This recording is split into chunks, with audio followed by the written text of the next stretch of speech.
वो मेरे साथ ऐसे कैसे कर सकता है? पूरी दुनिया में मुझे यही भाई मिलना था। अब मेरे पास उससे लड़ने की और ताकत भी नहीं बची है। हेलो, मेरा नाम एमिलिया है। मैं 15 साल की हूँ और मेरी फैमिली मुझसे नफरत करती है। लोग कहते हैं कि जो सबसे छोटे बच्चे होते हैं फैमिली में उन्हें थोड़ा ज्यादा प्यार मिलता है, लेकिन मेरे पेरेंट्स को देखते हुए ये जरूर कहा जा सकता है कि ये सरासर झूठ है, क्योंकि मेरी फैमिली में मेरे लिए कोई जगह नहीं थी। In the first place of parental love there was only one child, Adam, my older brother. सब उससे प्यार करते थे, well except for me of course, क्योंकि शुरू में ही उसके साथ मेरा रिश्ता खराब हो गया था। बचपन से ही उसने मेरी लाइफ में सिर्फ जहर घोलने का काम किया है। स्टार्टिंग में ये बस बचकानी शरारतें होती थी, लेकिन जैसे जैसे वक्त बीतता गया मेरे लिए उसकी नफरत और बढ़ती गई। और ऊपर से हमारे पेरेंट्स हमेशा उसकी साइड लेते थे, वो चाहे जो कर ले। अब तो मुझे इसकी आदत पड़ चुकी थी। ऑफ कोर्स मैं चाहती थी कि मेरे पेरेंट्स कभी कभार मेरे ऊपर भी ध्यान दे, और सच कहूँ तो मैंने अपनी स्टडीज और अच्छे बिहेवियर से उनका ध्यान भी अपनी ओर खींचने की कोशिश की, लेकिन उन्हें बस एडम दिखाई देता था। And then Adam cross the line. मैं 6 महीने से एक बहुत इंपॉर्टेंट ड्राइंग कॉन्टेस्ट की प्रिपरेशन कर रही थी। This was my chance. Competition में जीतने वाले को फ्री आर्ट स्कूल और उसके बाद यूनिवर्सिटी में जाने का मौका मिलने वाला था। मैं किसी भी तरह से जीतना चाहती थी। मैं कई दिनों से लगातार अपने पिक्चर पर काम कर रही थी और बीच बीच में बस अपने लेसन्स और खाने के लिए उठती थी। It was important to me that every single detail was perfectly done. The shadows fell as correctly as possible. मुझे कैसे भी जीतना था, और पता नहीं क्यों मेरे ऊपर क्या भूत सवार हो गया था। मैंने इसके बारे में अपने पेरेंट्स को बता दिया। असल में डिनर के टाइम मैंने बस इतना कहा कि कल मुझे कहीं जाना है, उस जगह जहाँ कंपटीशन की एंट्रीज एक्सेप्ट की जा रही है, और फिर मैं सोने चली गई। उस वक्त मुझे जरा भी अंदाजा नहीं था कि मैंने अपने ही पैरों पर कुल्हाड़ी मार ली है। When I woke up in the morning, I saw that the painting which had been standing on the easel for 6 months was gone. मेरी पेंटिंग्स ना तो रूम में थी ना ही बाहर। मेरे पेरेंट्स की कार भी वहाँ नहीं थी और एडम भी नहीं था। मैं दौड़ते हुए स्कूल या ड्राइंग स्टूडियो जाने वाली थी। मुझे नहीं पता था कि कहाँ जाना है, लेकिन तभी एडम वापस आ गया। वो मुस्कुराते हुए मेरे पास आया और उसने मेरा हाथ पकड़कर मुझे चिढ़ाते हुए कहा कि मेरी पिक्चर सचमुच बहुत अच्छी थी। पहले वो बस उसे खराब करना चाहता था, लेकिन फिर उसने सोचा कि इतनी सुंदर पिक्चर को ऐसे ही डिस्ट्रॉय नहीं किया जा सकता, इसलिए उसने वो पिक्चर अपनी गर्लफ्रेंड को दे दी, क्योंकि उसे भी ड्राइंग करना पसंद था। उसे पूरा यकीन था कि उसकी गर्लफ्रेंड कंपटीशन में जीत जाएगी मेरे काम की वजह से। फिर जब मैंने चीखने की कोशिश की, उसने मुझे रस्सी से बांध दिया और उठाकर अपने रूम में ले गया। उसके बाद उसने कहा कि मुझे इतनी जोर से नहीं चिल्लाना चाहिए, नहीं तो मेरे साथ और बुरा होगा। मैं 3 घंटे तक उसके रूम में बंधी रही और वो कंप्यूटर पर स्टूपिड गेम्स खेल रहा था। मैं उसे रोककर गिड़गिड़ाते हुए मुझे जाने देने के लिए कहती रही और ये भी बोला कि मैं किसी से कंप्लेन नहीं करूंगी, लेकिन उससे कोई फर्क नहीं पड़ा। आखिर में मेरी चीखों से परेशान होकर वो वहाँ से उठकर चला गया, या मे बी वो अपनी गर्लफ्रेंड को कंग्रेचुलेट करने गया था, मुझे नहीं पता। मैंने खुद से अपने आप को आजाद किया। किस्मत से उसके बेड के हेडबोर्ड में एक मेटल प्रोजेक्शन पड़ा हुआ था। I didn't know what it was for. मैंने उससे अपनी रस्सियाँ काटी, लेकिन तब तक बहुत देर हो चुकी थी। कंपटीशन खत्म हो चुका था। एडम ने मुझे मैसेज करके बताया कि मेरी पिक्चर को फर्स्ट प्राइज मिला है। वो उसे गैलरी में भी रखना चाहते हैं, ऑफ कोर्स उसकी गर्लफ्रेंड के नाम के साथ। एक बार फिर से मेरे भाई की वजह से मैंने अपनी सबसे प्यारी चीज खो दी थी, लेकिन इस बार ये मेरी फेवरेट डॉल या मेरा पिग्स वाला बैग नहीं था। इस बार उसने मेरा पूरा फ्यूचर खराब कर दिया था। बट यू नो व्हाट, सबसे बुरा मुझे तब लगा जब मैंने अपने पेरेंट्स को ये सब बताया। मैंने उन्हें अपनी व्रिस्ट दिखाई और वो रस्सी भी दिखाई जिससे उसने मुझे बांध रखा था। मैं उनके सामने बहुत रोई क्योंकि मैं खुद को रोक ही नहीं पा रही थी, लेकिन उन्होंने कहा कि ये सब मेरी गलती है और मैं बस हमेशा अपने भाई की बुराई करती रहती हूँ। Maybe I set it all up to get back at him. Oh really, ये भी मेरी गलती है। फिर मैंने डिसाइड कर लिया कि ये बुरी एडवाइस बिल्कुल नहीं है। अच्छा बने रहने से मुझे कोई फायदा नहीं हुआ, इसलिए मे बी अब बुरा बनने का वक्त आ गया है। But who am I kidding? मन ही मन मुझे पता था कि मेरा रिवेंज प्लान सक्सेसफुल नहीं होने वाला है, लेकिन फिर भी मेरे पास और कोई चारा नहीं था। So I did what I had to do. Game से ठीक पहले मैंने स्कूल के लॉकर रूम से एडम की जिम यूनिफॉर्म चुरा ली और फिर उसे थोड़ा गंदा कर दिया। उसके बाद मैंने सब कुछ वापस रख दिया एंड वेट करने लगी। ऑफ कोर्स जैसा कि मैंने सोचा था, इससे कोई फायदा नहीं हुआ क्योंकि एडम ने आराम से अपनी दूसरी यूनिफॉर्म निकाली और खेलने चला गया। But I after he brought home a ruined uniform got the works. मेरे पेरेंट्स ने मेरी पॉकेट मनी बंद कर दी और 1 हफ्ते के लिए मुझे घर में बंद कर दिया पनिशमेंट के लिए। बट यू नो मुझे इतना बुरा क्यों लगा? अगर मेरे पेरेंट्स ऐसी हरकत के लिए एडम को एक बार भी पनिशमेंट दे देते तो मुझे शायद उतना बुरा नहीं लगता। उसने हजारों बार मेरे कपड़े बर्बाद किए हैं, यहाँ तक कि मेरे पेरेंट्स के सामने भी, और उन्होंने कभी एक बार भी उसे कुछ नहीं कहा। इन सब से परेशान होकर मैंने घर से भागने का प्लान बनाया। मेरी फैमिली वैसे भी मुझे नहीं चाहती थी, इसलिए मैं वहाँ से जा सकती थी हमेशा के लिए। तो फिर क्या था, मैं घर से निकल गई रात में मैंने बैग पैक किए और खिड़की से कूद गई। And then I just wandered through the streets of the city. मेरे पास कोई पैसे नहीं थे, कुछ खाने को भी नहीं था, लेकिन मैं बस ऐसे रिलेटिव से दूर रहना चाहती थी जो मुझे लाइक भी नहीं करते। पर अगली ही शाम मेरे भागने का प्लान फेल हो गया। पुलिस ने मुझे पार्क में पकड़ लिया। मैं बस रात में सोने के लिए एक बेंच ढूंढ रही थी और वो मुझे पकड़कर घर वापस ले गए। लेकिन उसके बाद जो हुआ वो देखकर मैं दंग रह गई, क्योंकि मेरे पेरेंट्स ने तो ये नोटिस ही नहीं किया था कि मैं पूरे एक दिन से घर में नहीं थी। उन्होंने मुझे पूरे हफ्ते के लिए पनिशमेंट दे दी। वैसे भी मुझे खुद भी रूम से बाहर निकलने की कोई जल्दी नहीं थी। मैं इतना ज्यादा दुखी थी कि बस अपने बेड पर पड़े रहना चाहती थी। और उस वक्त केवल एडम मेरे पास आता था to tell me nasty things. उसके बाद मैंने अपनी फैमिली से बात करने की कोशिश नहीं की। इसके अलावा मैं पूरी कोशिश करती थी कि मेरा उनसे कम से कम सामना हो, खास करके एडम से। यस, मैं अभी भी ये सपने देखा करती थी कि कोई मुझसे प्यार करेगा, लेकिन अब मेरे सपनों में मेरे पेरेंट्स और मेरा भाई नहीं थे। एंड देन वन डे कुछ ऐसा हुआ जिसने मेरी जिंदगी बदल दी। हमारे स्कूल में आग लग गई थी। स्कूल रेडियो पर अलार्म बजना शुरू हो गया और हमारे टीचर्स इवैक्यूएशन रूल्स के मुताबिक हमें बिल्डिंग से बाहर ले जाने लगे। कोई परेशान नहीं था, हमें लगा वो बस ट्रेनिंग अलार्म है। अचानक मैंने अपने भाई और उसके दोस्तों को क्लास से अलग होकर सीढ़ियों से नीचे स्टोर रूम में जाते हुए देखा। लेकिन क्यों, किससे पता? Maybe they were hiding something there or just decided to sit out the training alarm in a more interesting place. लेकिन पता चला कि सच में आग लगी थी। जैसे ही हम कोर्टयार्ड में आए, हमने अपनी आंखों से देखा बिल्डिंग के राइट विंग में आग लगी हुई थी और फायर फाइटर्स ऑलरेडी वहाँ पहुँच चुके थे। पर वो आग बहुत भयानक थी और कुछ ही मिनटों में सेंट्रल बिल्डिंग तक पहुँच गई थी। एडम अभी भी स्कूल के अंदर था और किसी को ये बात नहीं पता थी। There were other things to worry about. मैंने अपने टीचर्स, फायरमैन सबको वार्न किया कि कोई जाकर मेरे भाई को बाहर निकाले, लेकिन उसी वक्त मेरे अंदर की बुराई मुझे ये भी कह रही थी कि चुप रहो, कोई जरूरत नहीं है, कोई और उसकी हेल्प कर देगा। But I did what was right.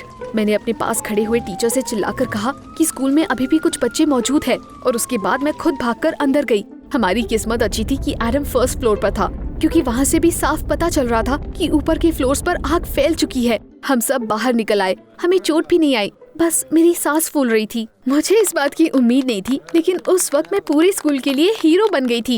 And it was satisfaction to me. उस वक्त मेरे मासूम दिल को लगा कि अब शायद एडम और मेरे पेरेंट्स मुझे प्यार करने लगेंगे। लेकिन एडम कभी मेरे पास नहीं आया, न स्कूल में, न घर में, यहाँ तक कि उस वक्त भी नहीं जब आग के बारे में टीवी पर बताया जा रहा था। And they showed a report of me heroically rushing into the burning building after my brother. उसने खुद को अपने रूम में बंद कर लिया था और बाहर ही नहीं आता था। लेकिन हमारे पेरेंट्स अक्सर उसके पास जाकर बैठते थे और किसी चीज के बारे में बात करते रहते थे। I don't know what it was about. I was just too happy to be noticed. पहली बार मेरे पेरेंट्स ने मुझे देखकर स्माइल किया। पहले मुझसे बात शुरू की। डैड ने तो ये भी पूछा कि मेरी ड्राइंग कैसी चल रही है, और मॉम ने मेरा सर पैट किया। मैं बहुत खुश थी। और उसके कुछ दिन बाद मेरे पेरेंट्स खुद मेरे रूम में आए और उन्होंने मुझसे पूछा कि क्या मैं किसी दूसरे स्कूल में जाना चाहूंगी, special, artistic, very very good. उस वक्त पहली बार मुझे उनके इरादों पर शक हुआ। सब कुछ बहुत परफेक्ट लग रहा था, लेकिन मेरे पेरेंट्स ने मुझे देखकर स्माइल किया और ऐसे बिहेव किया जैसे वो मुझसे कितना प्यार करते हैं। तो मैं मान गई। और एडम, वेल, मेरे हीरोइक एक्ट की वजह से वो टूट चुका था और उसे अभी तक अकल नहीं आई थी। लेकिन जब जाने का दिन आया तो एक बार फिर से मेरा दिल पूरी तरह से टूट गया। पूरी फैमिली मुझे बस तक छोड़ने के लिए आई। मेरा स्कूल पास के एक स्टेट में था और वहाँ बस स्टेशन पर कोई मुझे लेने आने वाला था। डैड ने मेरा सूटकेस पकड़ा हुआ था, मॉम स्माइल कर रही थी और उन्होंने जोर से मेरा हाथ पकड़ रखा था। And Adam, when they announced the boarding, he could not stand it. जब मेरे पेरेंट्स लगेज कंपार्टमेंट में सूटकेसेस रख रहे थे तो उसने मेरा हाथ पकड़ा और विस्पर करते हुए कहा कि फाइनली उसे मुझसे छुटकारा मिल गया। वो एक बोर्डिंग स्कूल था और मैं वहाँ से नहीं भाग सकती। To my question, for what? The parents also came clean. पता चला कि एडम ने उन्हें अपने रेस्क्यू के बारे में अलग ही कहानी बताई थी। उसके वर्जन के मुताबिक मैंने ही उसे स्टोर रूम में बंद कर दिया था। मैंने जानबूझकर चाल चली थी और उन्हें वहाँ लॉक कर दिया था, जिसकी वजह से वो और उसके फ्रेंड्स बाहर नहीं निकल पाए। और जब मुझे लगा कि मैं पकड़ी जाऊंगी तो मैं खुद उन्हें बचाने गई। एंड ऑफ कोर्स मेरे पेरेंट्स ने उसका यकीन कर लिया। वो एक क्रिमिनल से छुटकारा पाना चाहते थे। उस वक्त तो मुझे रोना भी नहीं आया। मैं चुपचाप बस में जाकर बैठ गई। मैंने खिड़की की तरफ मुंह किया और पूरे 6 घंटे तक उसी पोजीशन में बैठी रही। मुझे अंदर से खालीपन महसूस हो रहा था। They just got rid of me. मैं पहले से सोच चुकी थी कि मुझे यंग क्रिमिनल्स के लिए किसी पास के जेल में भेजा जा रहा था, लेकिन बस स्टेशन पर मुझे जो औरत लेने आई थी वो काफी अच्छी थी। मेरे स्कूल के बच्चे बहुत काइंड थे और मेरी आर्ट टीचर ने तुरंत ये बोल दिया कि मैं बहुत टैलेंटेड हूँ। शुरू शुरू में मुझे लगा कि इसमें कोई ट्रिक है, और फिर मुझे ये जानकर बहुत हैरानी हुई कि मेरा नया स्कूल सच में मेरी जिंदगी का सबसे अच्छा स्कूल था। ऑफ कोर्स वहाँ के कुछ अपने कायदे कानून थे, लेकिन उन्होंने मुझे इग्नोर नहीं किया। वो मुझे स्कूल के अलग अलग इवेंट्स में इन्वॉल्व करने की कोशिश करते थे और छोटी छोटी चीजों पर मेरी तारीफ भी करते थे। मैंने दोस्त भी बनाए और अब मैं आराम से ड्राइंग कर सकती थी और मुझे इस बात का कोई डर नहीं था कि एडम मेरे रूम में आकर सब कुछ बर्बाद कर देगा। और फिर जब मुझे इस सुकून वाली जिंदगी की आदत पड़ गई तो अचानक मेरे पेरेंट्स आ गए। असल में उस दिन कोई विजिटिंग डे नहीं था, लेकिन फिर भी उन्हें अलाउ कर दिया गया और उन्होंने मुझे बाहर चलकर बात करने के लिए कहा।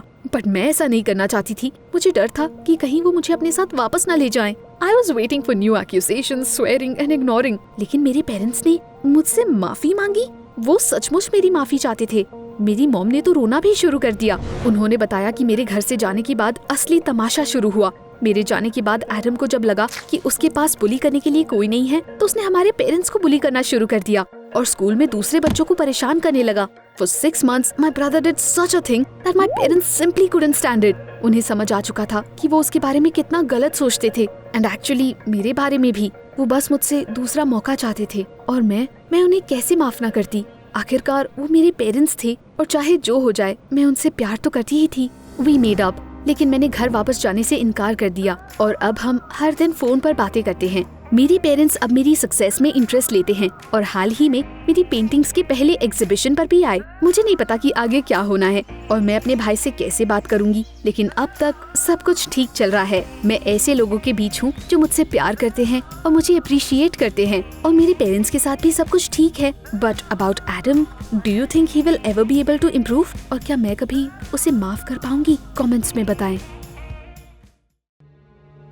मैंने वैसे रिएक्शन की जरा भी उम्मीद नहीं की थी। Left alone, I look down at my legs in fashionable shorts. वो कितने पतले थे। लोग मुझे अभी भी मोटा क्यों बोल रहे थे? क्या वो पूरी लाइफ मुझे ऐसे ही देखेंगे? मैं इतनी ज्यादा हर्ट और सैड थी कि बस स्कूल छोड़कर चली जाना चाहती थी और अपने रूम में बैठकर रोना चाहती थी। All of a sudden I felt the ground move beneath my feet. Hi everyone, मेरा नाम पेनेलोपी है और मैं 16 साल की हूँ। आपने शायद पहले ही नोटिस कर लिया होगा कि मैं बहुत पतली नहीं हूँ। पिछले साल मैंने इसे ठीक करने की कोशिश की थी, लेकिन मेरे सारे एफर्ट्स का कोई फायदा नहीं हुआ। क्या आप मेरी पूरी कहानी जानना चाहते हैं? तो चैनल को सब्सक्राइब करें और फिर मैं आपको सब कुछ बताती हूँ। आप सोच भी नहीं सकते कि मैंने इंटरनेट से कितनी सारी स्टूपिड आइडियाज ट्राई की है, उनमें से कोई काम नहीं आई। Sport was not for me. एक बार जिम में वर्कआउट करते वक्त मैंने अपने बगल वाले लड़के के पैरों पर बारबेल गिरा दिया था। मैं खुद को बदलने की कोशिश करना बंद कर सकती थी, लेकिन प्रॉब्लम बस ये थी कि मुझे अपना क्लासमेट रेग बहुत पसंद था, and he of course liked fit girls who look like Megan Fox. एक बार एक और अनसक्सेसफुल डाइट के बाद मैं बहुत डिप्रेस्ड हो गई थी। सुबह के टाइम खुद को मिरर में देखकर मैं रोने लगती थी और इसकी वजह से मेरे पेरेंट्स भी अपसेट हो जाते थे।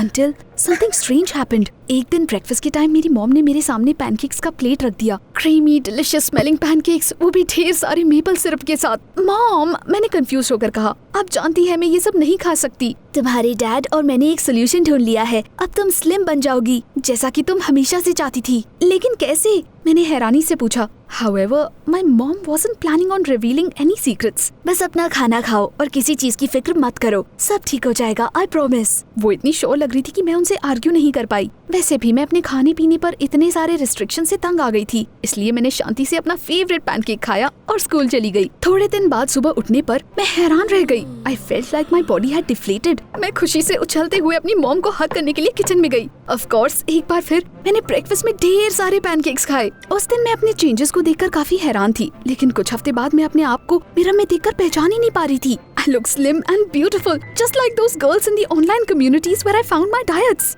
मॉम, आपने तो जादू ही कर दिया। एक दिन ब्रेकफास्ट पर मैंने बेहद खुशी से कहा। जवाब में मेरे पेरेंट्स बस मुस्कुरा दिए। तो क्या अब आप अपना राज मुझे बता सकती हो? मैंने अपने पेरेंट्स से पूछा, लेकिन उन्होंने कुछ खास रिस्पॉन्स नहीं दिया। पेनेलोपी, तुम बस अपनी नई लाइफ एंजॉय करो, you are a beauty queen. इतना कहने के बाद मेरे डैड ने मुझे कुछ पैसे पकड़ा दिए। ये लो, स्कूल के बाद अपने लिए कुछ नए कपड़े खरीद लेना। तो मैंने वही किया। मैंने शॉपिंग सेंटर जाकर ऐसे बहुत सारे कपड़े ट्राई किए जो मैंने पहले कभी नहीं पहने थे। Short dresses, skinny jeans and shorts. कपड़ों पर अपने सारे पैसे खर्च करने के बाद मैं घर वापस गई और मैंने खुशी खुशी मिरर के सामने बहुत सारा टाइम स्पेंड किया। मैंने सोचा जब रेग मुझे देखेगा तो चौंक ही जाएगा, लेकिन वैसा कुछ नहीं हुआ जैसा मैंने एक्सपेक्ट किया था। जब मैं अपना सर ऊंचा करके स्कूल हॉलवे से गुजर रही थी तो मेरे आसपास के लोगों को कोई फर्क नहीं पड़ा। दूसरी क्लास की कुछ लड़कियों ने मेरी तरफ इशारा करके चिढ़ाते हुए कहा, फैटी। मैं इतनी हर्ट थी कि मैंने ब्रेक के दौरान अपनी मॉम को कॉल करके शिकायत भी की। पेनेलोपी, वो बस तुमसे जेलस है, उन पर ध्यान मत दो, मेरी मॉम ने कहा, और वो सही बोल रही थी। Nobody liked it when losers became winners। लेकिन मेरे लिए बहुत दुख की बात थी कि उस दिन रेग स्कूल नहीं आया था। वो जरूर मुझे देखकर हैरान रह जाता। मैंने किसी से सुना कि मेरे क्रश की तबीयत ठीक नहीं है, इसलिए मैं बस उसके वापस आने का वेट करने लगी। बट व्हाट अ कोइंसिडेंस, अगले कुछ दिन मेरी भी तबीयत ठीक नहीं लग रही थी। मेरे सर में दर्द था और मैं स्कूल के बाथरूम में ऑलमोस्ट बेहोश होकर गिर पड़ी थी। मुझे समझ नहीं आ रहा था कि मुझे क्या हुआ है। शायद मेरा वेट तेजी से कम हो रहा था और मेरी बॉडी एग्जॉस्ट हो गई थी। I even started having nightmares about waking up in my old body and being unable to do anything about it। पूरे हफ्ते में वैसी ही थी जब तक फाइनली रेग स्कूल वापस नहीं आया। उसे लॉकर के पास देखते ही मैं भूल गई कि मैं बीमार हूँ। मैंने कॉन्फिडेंस के साथ उसके पास आकर कहा, हाय रेग, हाउ आर यू फीलिंग? लेकिन रेग ने स्मर्क करके कहा, मैं तुम जैसी मोटी से क्यों बात करूँ? इतना बोलकर वो वहाँ से चला गया। मैंने वैसे रिएक्शन की जरा भी उम्मीद नहीं की थी। Left alone I look down at my legs in fashionable shorts. वो इतने पतले थे, लोग मुझे अभी भी मोटा क्यों बोल रहे थे? क्या वो पूरी लाइफ मुझे ऐसे ही देखेंगे? मैं इतनी ज्यादा हर्ट और सैड थी कि बस स्कूल छोड़कर चली जाना चाहती थी और अपने रूम में बैठकर रोना चाहती थी। All of a sudden I felt the ground move beneath my feet. मुझे स्कूल में डॉक्टर के ऑफिस में होश आया। मेरे बगल में कैमरन खड़ा था, who was a little older than me.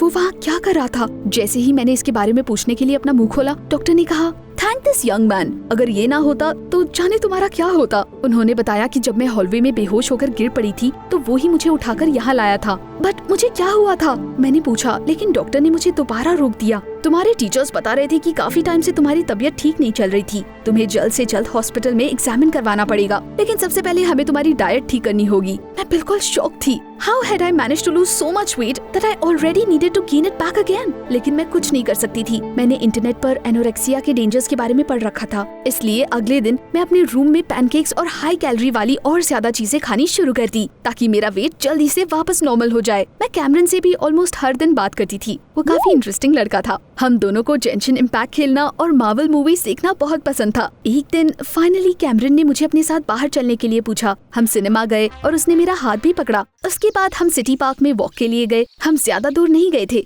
लेकिन तभी अचानक मेरी तबीयत खराब होने लगी। मैं दोबारा बेहोश नहीं हुई, लेकिन मैं काफी परेशान थी। अगली सुबह मैं थोड़ा जल्दी नीचे आ गई। And here's the weird thing, मैंने दूर से ही देखा कि किचन में कुछ सस्पिशियस चल रहा था। मैंने कोने में छिपकर अपनी मॉम को मेरे फेवरेट पैनकेक्स में कुछ मिलाते हुए देखा। मुझे अपनी आंखों पर यकीन नहीं हुआ। उसके बाद मेरी नजर उस बोतल पर गई जो उन्होंने अपने हाथ में पकड़ रखा था। It was bright purple. उन्होंने वापस उसे फर्स्ट एड किट में रख दिया और मैंने सोचा कि मैं बाद में उसे आसानी से ढूंढ लूंगी, क्योंकि मैंने हमारे घर में कहीं और ऐसी कोई चीज नहीं देखी थी। Pretending that I hadn't noticed anything, मैंने मॉम को बुलाया। ओह डियर, तुम आ गई। टेबल पर पैनकेक्स पड़े हैं, eat quickly and get ready for work. उन्होंने कहा, नहीं, मैं वो नहीं खाऊंगी। जैसे ही मेरी मॉम रूम से बाहर गई, मैंने फर्स्ट एड किट खोला, वो पर्पल बोतल निकाली और पैनकेक्स को टॉयलेट में फ्लश कर दिया। उसके बाद स्कूल जाकर मैं सबसे पहले कैमरन से मिली और उसे वो मेडिसिन दिखाई। कैम, क्या तुम पता लगा सकते हो कि ये किस तरह की दवा है? मैंने उससे पूछा। वो केमिस्ट्री और बायोलॉजी में बहुत अच्छा था, इसलिए शायद वो इसके बारे में जल्दी पता लगा सकता था। लेकिन सच कहूँ तो मुझे नहीं लगा था कि वो इसका जवाब इतनी जल्दी ढूंढ लेगा।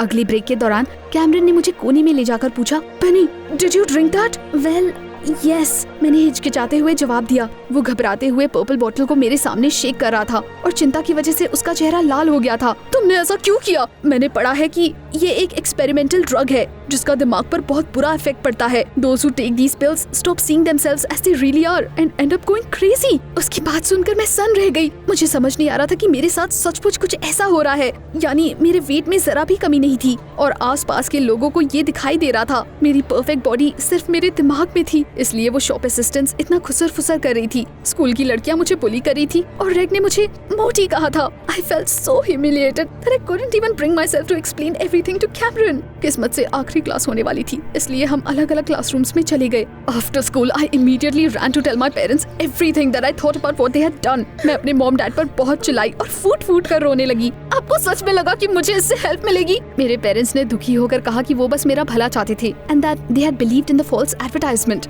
लड़ाई के बीच में ही मुझे वापस चक्कर आने लगे और मेरी आंखों के सामने अंधेरा छा गया।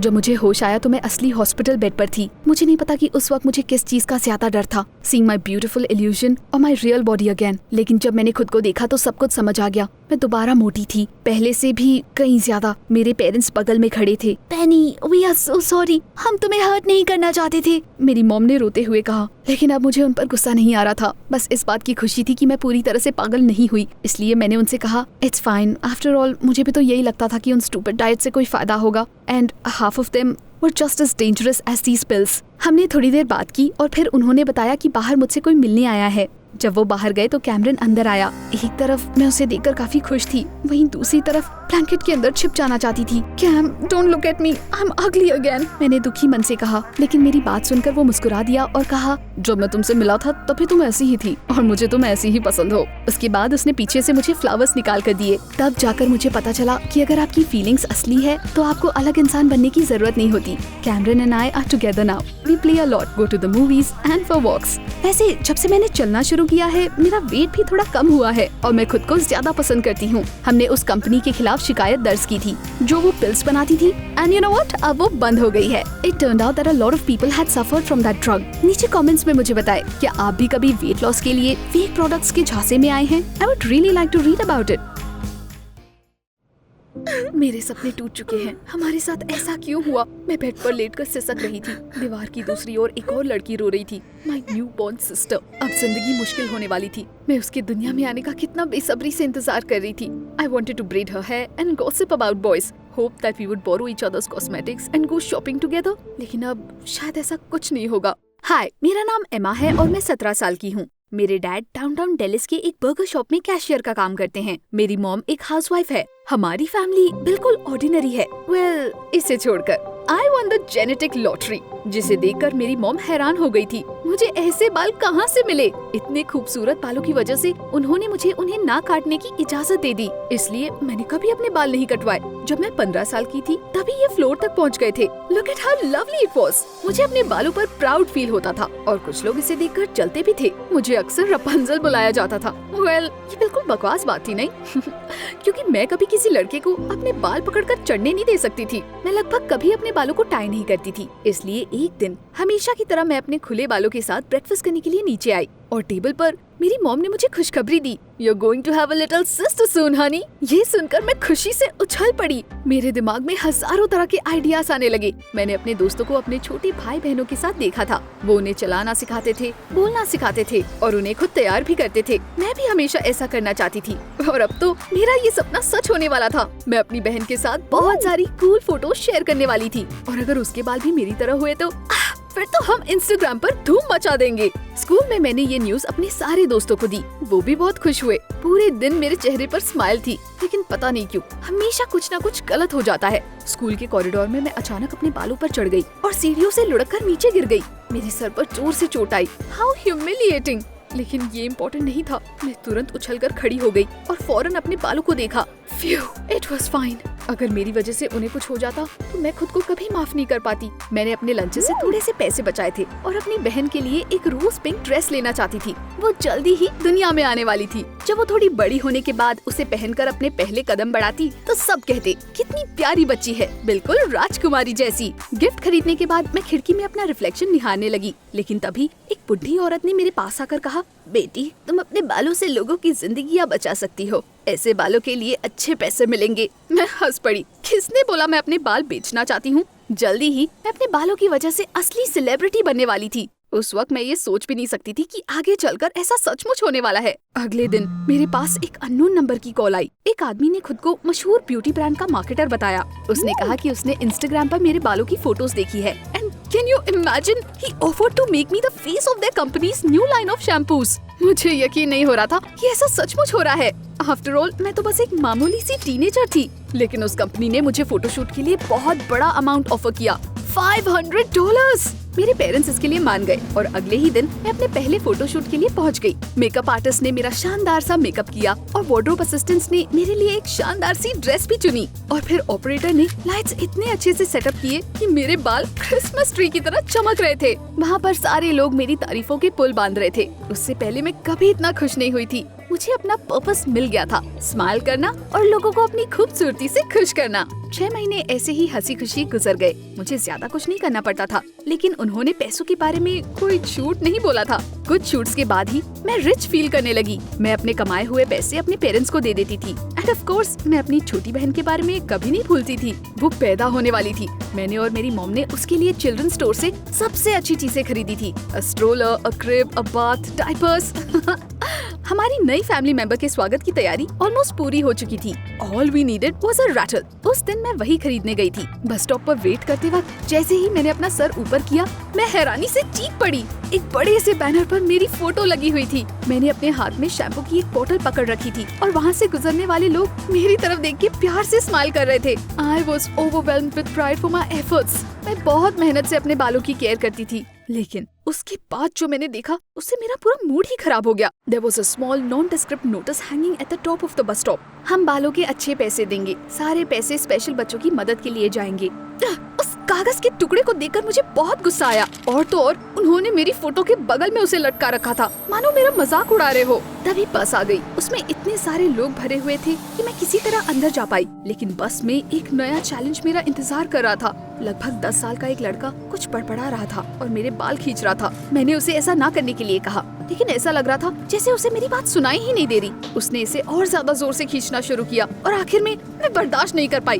बस बहुत हुआ। मैंने उस बच्चे के हाथ से अपने बाल खींच लिए। Acting like that with strangers was too much. मैं बस के दूसरी तरफ जाकर खड़ी हो गई, लेकिन मुझे अभी भी साफ साफ सुनाई पड़ रहा था कि उसकी माँ दूसरे पैसेंजर से बार बार माफी मांग रही थी। उसने बताया कि उसके बेटे को सेरेब्रल पॉल्सी है, इसलिए वो दूसरों से कम्युनिकेट नहीं कर पाता है। उस वक्त मुझे अपने पर शर्म आई। वो लड़का बस खेल रहा था और मैं उस पर चिल्ला दी। शर्म से मेरा चेहरा लाल हो गया। उस वक्त जब मैंने खिड़की से शीशे में अपने बालों को देखा तो अचानक वो बहुत बेकार लग रहे थे। मुझे इसकी वजह से उस बच्चे से इतना बुरा बर्ताव नहीं करना चाहिए था। मैं अगले स्टॉप पर तुरंत बस से निकल गई, even though it wasn't mine। उसके बाद 1 महीना बीत गया और मैं अभी भी उस लड़के को भूल नहीं पा रही थी। मुझे काफी बुरा लग रहा था। उसके अलावा बाकी सब ठीक था। जिस कंपनी में मैं काम करती थी वो मुझे और लाइक करने लगे और मुझे ज्यादा अच्छे से ट्रीट करते थे। उन्होंने शूट्स के लिए मुझे ज्यादा पैसे देना शुरू कर दिया और मेरे लिए 2 बॉडीगार्ड्स भी रखे थे, just in case some envious woman try to cut off my luxurious hair. अगर ऐसा होता तो सब बर्बाद हो जाता। उन्हें वापस कोई दूसरी लंबे बालों वाली मॉडल ढूंढनी पड़ती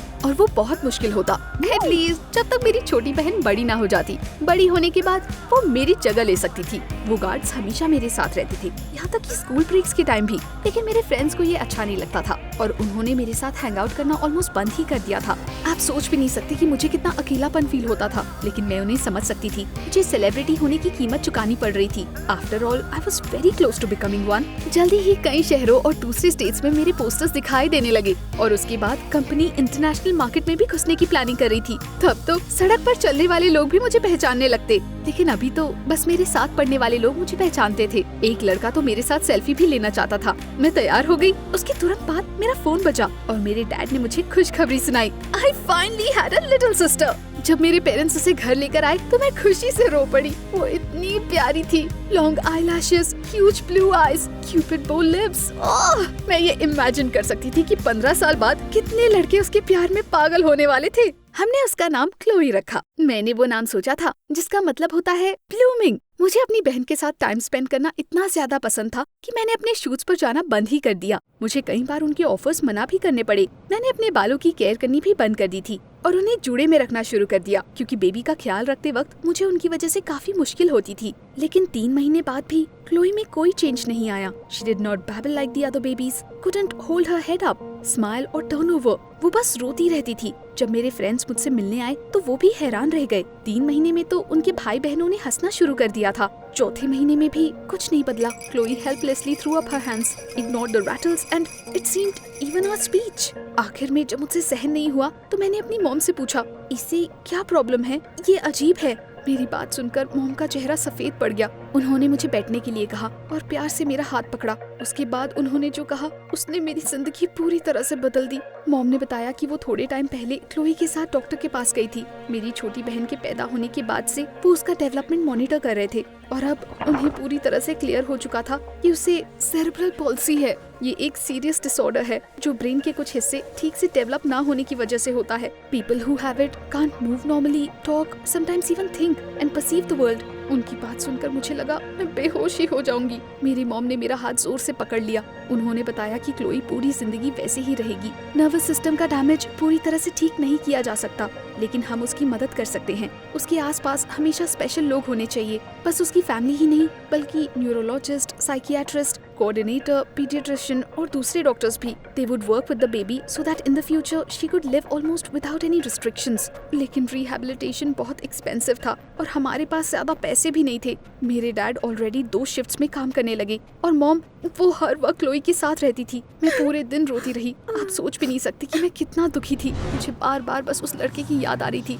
जो 10 साल का होने के बावजूद नॉर्मल तरीके से बोल नहीं पा रहा था। मुझे बहुत डर लग रहा था कि कहीं मेरी बहन वैसी ना हो जाए। फिर मैंने अपने आंसू पोंछे और पक्के इरादे के साथ कंपनी के ऑफिस में गई। मे बी वो मुझे ज्यादा काम दे पाए। मैं बहुत सारे पैसे कमाकर क्लोई की हेल्प करना चाहती थी। बस स्टॉप पर अचानक मैंने देखा कि मेरा पोस्टर हटा दिया गया है। उसकी जगह किसी डेंटल क्लिनिक की एड लटक रही थी। Never mind, it doesn't really matter. मैं बॉस से बात करके और ज्यादा फोटोशूट्स करने वाली थी, लेकिन वहाँ एक और बुरा सरप्राइज मेरा वेट कर रहा था। जैसे ही मैं भागते हुए सेट पर गई, मुझे वहाँ दूसरी मॉडल दिखाई पड़ी जिसके खूबसूरत सफेद बाल और प्यारी सी स्माइल थी। अब क्रू मेंबर्स उसकी तारीफों के पुल बांध रहे थे। जब मैं अपनी बहन के साथ टाइम स्पेंड करने में बिजी थी, तब कंपनी ने मेरी जगह किसी और को रख लिया था। ये उतना भी मुश्किल काम नहीं था जितना कि मुझे लगता था, एंड मेरा कॉन्ट्रैक्ट वो भी सस्पेंड कर दिया गया था। I ran out of there and rushed to the toilet on the first floor. मेरी धड़कन तेज हो गई थी, आंखों में आंसू भर गए थे, लेकिन मैं रोई नहीं। जैसे ही मैंने मिरर में खुद को देखा तो अचानक मुझे रियलाइज हुआ कि मैं अपने बालों से कितना तंग आ गई हूँ।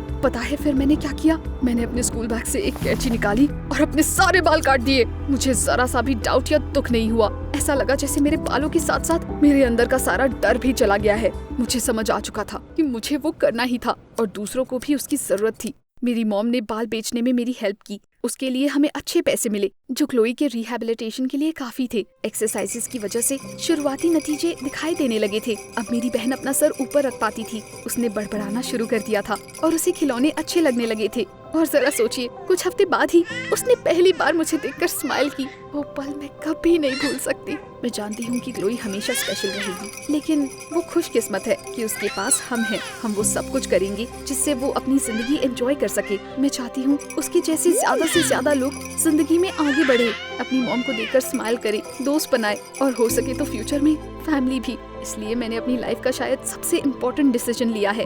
आई will keep growing and selling my hair to help kids like my sister. और अब मुझे इनके जाने का डर भी नहीं है।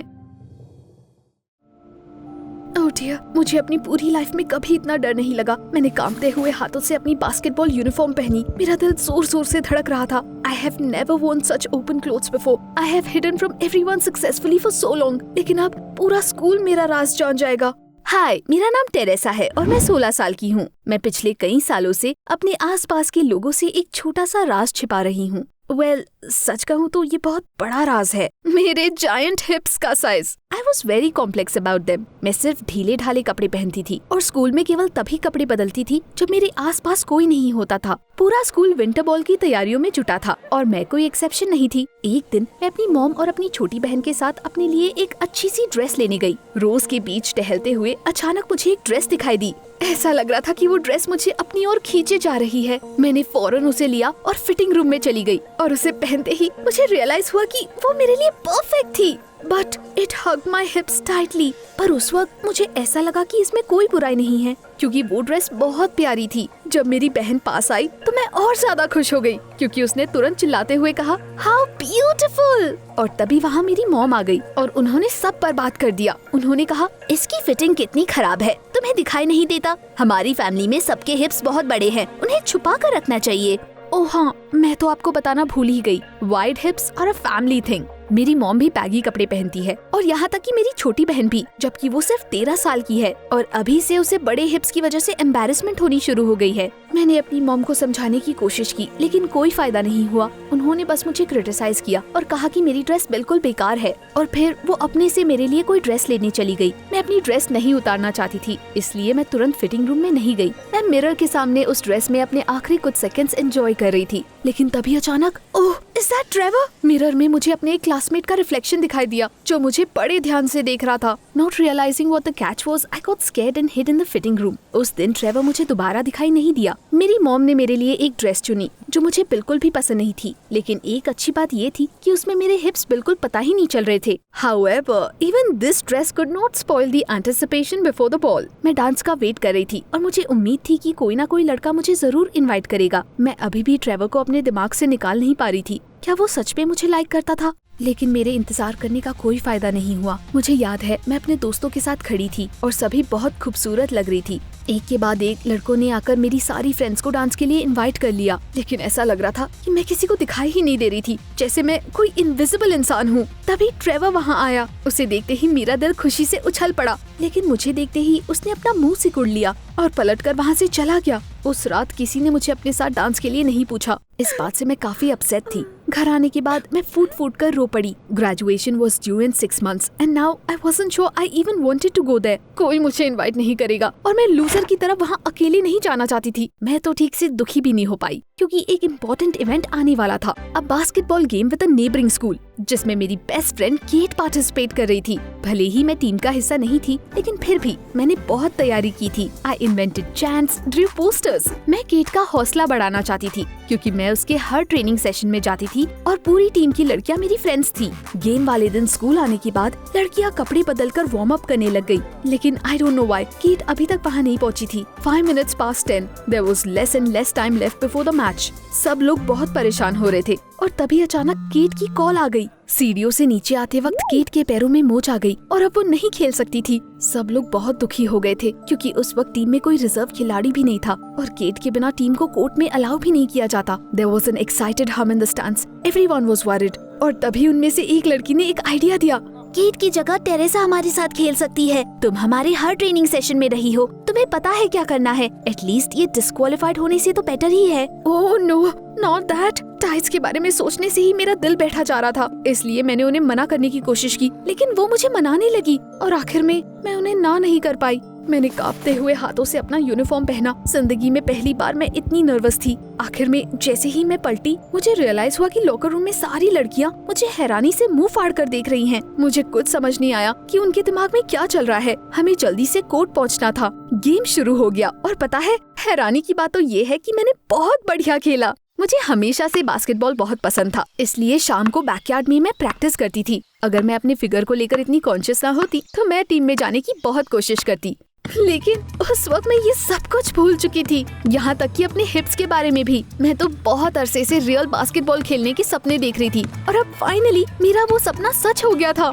गेम बहुत टेंस हो चुका था और लास्ट मिनट्स पर हमारे स्कोर्स भी बिल्कुल सेम थे। I remember how I was driving the ball and suddenly realised that the victory depended only on me. और उसी वक्त मेरी सारी कॉम्प्लेक्सेस ने मेरे ऊपर अटैक कर दिया। अचानक मुझे रियलाइज हुआ कि मैं शॉर्ट्स में दौड़ रही हूँ और पूरा स्कूल सिर्फ मुझे देख रहा है, यानी मेरा सीक्रेट सबको पता चल चुका है। उसके बाद मैंने चारों तरफ देखा और मुझे पता चला कि सबकी नजरें केवल मुझ पर टिकी है। मैं भागी, मैंने बॉल फेंकी और ये मिस हो गई, यानी हम हार चुके थे। मैं सबसे पहले लॉकर रूम में वापस गई। मुझे लगा कि वो सारी लड़कियां मुझे बहुत डांटेगी, लेकिन जैसे ही मेरे बाद वो लॉकर रूम में आई, उन्होंने दौड़कर मुझे गले लगा लिया। उसके बाद मुझे पता चला कि हमारे ओपोनेंट्स बहुत स्ट्रॉन्ग थे। मन ही मन वो लड़कियां हारने के लिए तैयार थी और उन्हें ये उम्मीद भी नहीं थी कि वो जीत के इतने करीब पहुंच सकती हैं। सबसे इम्पोर्टेंट बात ये है कि उन्हें मेरा फिगर बहुत अच्छा लगा। While I shyly covered myself with a towel, the girls enthusiastically discussed me among themselves. और उनमें से एक ने तो मुझे काइली जेनर से कंपेयर कर दिया। Can you believe that? अगले दिन जब मैं अपनी क्लास में बैठी थी तो डायरेक्टर मेरे क्लासरूम में आए और उन्होंने मुझे अपने साथ चलने के लिए कहा। मैं उनके पीछे चल पड़ी। मेरा दिल बहुत घबरा रहा था। Surely this was about yesterday's loss. Office में घुसते ही मुझे एक अनजान आदमी दिखाई दिया और हैरानी की बात तो ये थी कि वो एक मॉडलिंग एजेंसी का डायरेक्टर था। मिस्टर मार्डर हमारे स्कूल के एक स्टूडेंट के डैड थे। उन्होंने कहा कि उन्होंने मुझे कल एक गेम में देखा था और उन्हें अपनी एजेंसी के लिए मेरे जैसी ही एक लड़की की तलाश थी। I was in a real shock. घर आने के बाद मैंने इसके बारे में देर तक सोचा और मुझे इस पर यकीन नहीं हो रहा था। मैंने अपनी मॉम को कुछ नहीं बताया क्योंकि उन्हें ये सब बिल्कुल अच्छा नहीं लगता, लेकिन मैंने अपनी बहन को ये बात बताई और वो बहुत खुश थी क्योंकि वो खुद भी हमेशा से एक मॉडल बनना चाहती थी और उसे बस इस बात का दुख था कि उसके स्टूपिड फिगर की वजह से वो मॉडल नहीं बन पाएगी। तो इस तरह मेरे मॉडलिंग करियर की शुरुआत हुई। मैंने एजेंसी में जाकर कॉन्ट्रैक्ट पर साइन कर दिया और फिर उन्होंने मेरा पोर्टफोलियो बनाया। अपनी बॉडी को लेकर शर्मिंदा ना होना मेरे लिए काफी स्ट्रेंज था, लेकिन मेरे आसपास के लोगों को ये बहुत पसंद आई और उन्होंने मुझे खूब सारे कॉम्प्लीमेंट्स दिए, जिसकी वजह से धीरे धीरे मेरा कॉन्फिडेंस बढ़ने लगा। However, not all people understood my peculiarity. दुनिया में कुछ टॉक्सिक लोग भी होते हैं। एक बार मैं एक फैशन ब्रांड की कास्टिंग के लिए गई और वहाँ पर मैं अकेली कर्वी लड़की थी। दूसरी सभी स्किनी मॉडल्स ने मुझे ऐसे देखा जैसे मैं किसी गलत जगह पर आ गई हूँ। कास्टिंग से ठीक पहले मैंने तो एक लड़की को भी कहते हुए सुना, मैं कास्टिंग डायरेक्टर को जानती हूँ, उन्हें स्लिम लड़कियाँ पसंद है, मोटी नहीं। उसने कोई नाम नहीं लिया, लेकिन उसने ये बात मुझे देखकर बोला, इसलिए मैं सब समझ गई। I don't belong here. मैं बहुत अपसेट हो गई थी और घर वापस जाना चाहती थी। और फिर मुझे याद आया कि घर पर मेरी छोटी बहन बेसब्री से मेरा इंतजार कर रही थी। उसे न केवल मुझ पर पूरा यकीन था, पर मुझसे बहुत सारी उम्मीदें भी थी। Having overcome myself, I stayed, passed the casting with my head held high and I won! सैकड़ों बेहद खूबसूरत लड़कियों में से सिर्फ मुझे चुना गया। ओह, मैं बता नहीं सकती मैं कितनी खुश थी। मेरा फोटोशूट बहुत अच्छा गया। मेरी फोटोज एक फैशन मैगजीन में छपी थी और पूरे शहर में मेरे बैनर्स लगाए गए थे। लेकिन सबसे इम्पोर्टेंट बात ये थी कि एक बड़ा सा पोस्टर बैनर ठीक मेरे स्कूल के सामने भी लगाया गया था और सबने उसे देखा। मेरी मॉम इस बात से अपसेट थी कि मैंने उन्हें कुछ नहीं बताया और वो ये जानकर बेहद हैरान थी कि किसी को हमारा फैमिली फिगर पसंद आया था। स्कूल में मैं तेजी से पॉपुलर होने लगी। लगभग सभी लोग मुझसे दोस्ती करना चाहते थे, मेरे साथ फोटो खिंचवाना चाहते थे and all that popular stuff. मैंने कास्टिंग्स में जाना बंद नहीं किया, बहुत सारे कूल फोटोग्राफर्स के साथ शूट भी किया और इस तरह हर दिन मेरा कॉन्फिडेंस बढ़ता गया। एक वक्त तो ऐसा आया कि मैंने खुद फैसला कर लिया कि अब से मैं खुद को बैगी क्लोथ्स के अंदर नहीं छुपाऊंगी। मैं वो सब पहनूंगी जो मैं पहनना चाहती हूँ। और फिर एक दिन मेरे पास एक ऐसी एजेंसी की कॉल आई जिसकी वजह से सब कुछ बदल गया। मुझे लोकल ब्यूटी कॉन्टेस्ट में पार्टिसिपेट करने के लिए बुलाया गया।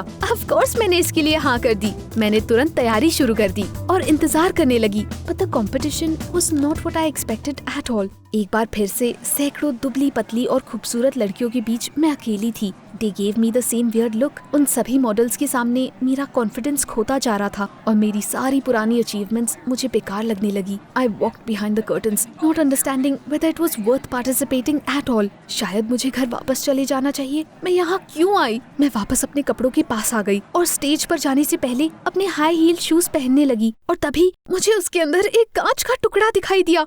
वाह, वो लड़कियाँ जीतने के लिए कुछ भी कर सकती हैं। उसके बाद मैं वहाँ और नहीं रुकना चाहती थी। मैंने रोते हुए अपना बैग पैक किया और वहाँ से बाहर जाने लगी। मैं वहाँ से ऑलमोस्ट निकल ही चुकी थी, लेकिन तभी लास्ट मोमेंट पर एक मिरेकल हुआ। बिल्डिंग के एंट्रेंस पर मुझे मेरी मॉम और मेरी सिस्टर मिल गई। वो मुझे सपोर्ट करने के लिए वहाँ आई थी और आपको यकीन नहीं होगा, लेकिन उन्होंने टाइट जीन्स पहन रखे थे। माय सिस्टर वाज कंफर्टेबल, लेकिन मेरी मॉम पूरी लाइफ वो अपनी बॉडी को लेकर इतना अनकंफर्टेबल रही है और अपने हिप्स छिपाने के लिए उन्होंने बैगी कपड़े पहने। I can't even imagine what it cost her to overcome herself. अपनी प्राउड मॉम और छोटी बहन को देखने के बाद मुझे रियलाइज हुआ कि मैं उन्हें निराश नहीं कर सकती। अपने फियर और डाउट्स के बावजूद मैं कॉन्टेस्ट में वापस गई। I went on stage and took the crown. इस तरह मुझे पता चला कि मेरी वजह से फैमिली में सभी लोग ज्यादा कॉन्फिडेंट हो गए थे। Even my mother who instilled her complexes into अस। और साथ ही ये भी कि मेरे लिए कुछ भी नामुमकिन नहीं है। प्रॉम आने वाला था।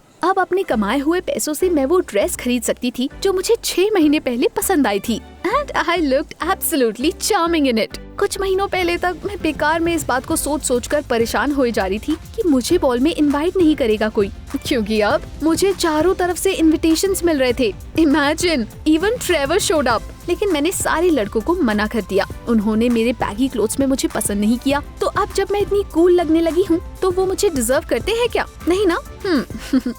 The prom was the best evening of my life. मेरी फ्रेंड्स और मुझे बहुत मजा आया और आखिर में मुझे क्वीन ऑफ द स्कूल भी चुना गया। मेरे लिए सारे दरवाजे खुल गए थे। मैंने मॉडलिंग एजेंसी में अपनी बहन को भी जॉब पाने में हेल्प की, जिसके वो हमेशा से सपने देखा करती थी। उसके बाद मैंने अपना खुद का एक ब्लॉग चैनल शुरू किया ताकि मैं अपने जैसी सारी लड़कियों का सेल्फ कॉन्फिडेंस बढ़ाने में हेल्प कर सकूं। अब मैं वो सारे लेसन शेयर करने के लिए रेडी हूँ जो मैंने सीखे हैं। Never be afraid of anything. Take advantage of any opportunity that life throws at you. और साथ ही किसी की मत सुनो और hesitate मत करो, क्योंकि हर इंसान अपने आप में ही खूबसूरत होता है।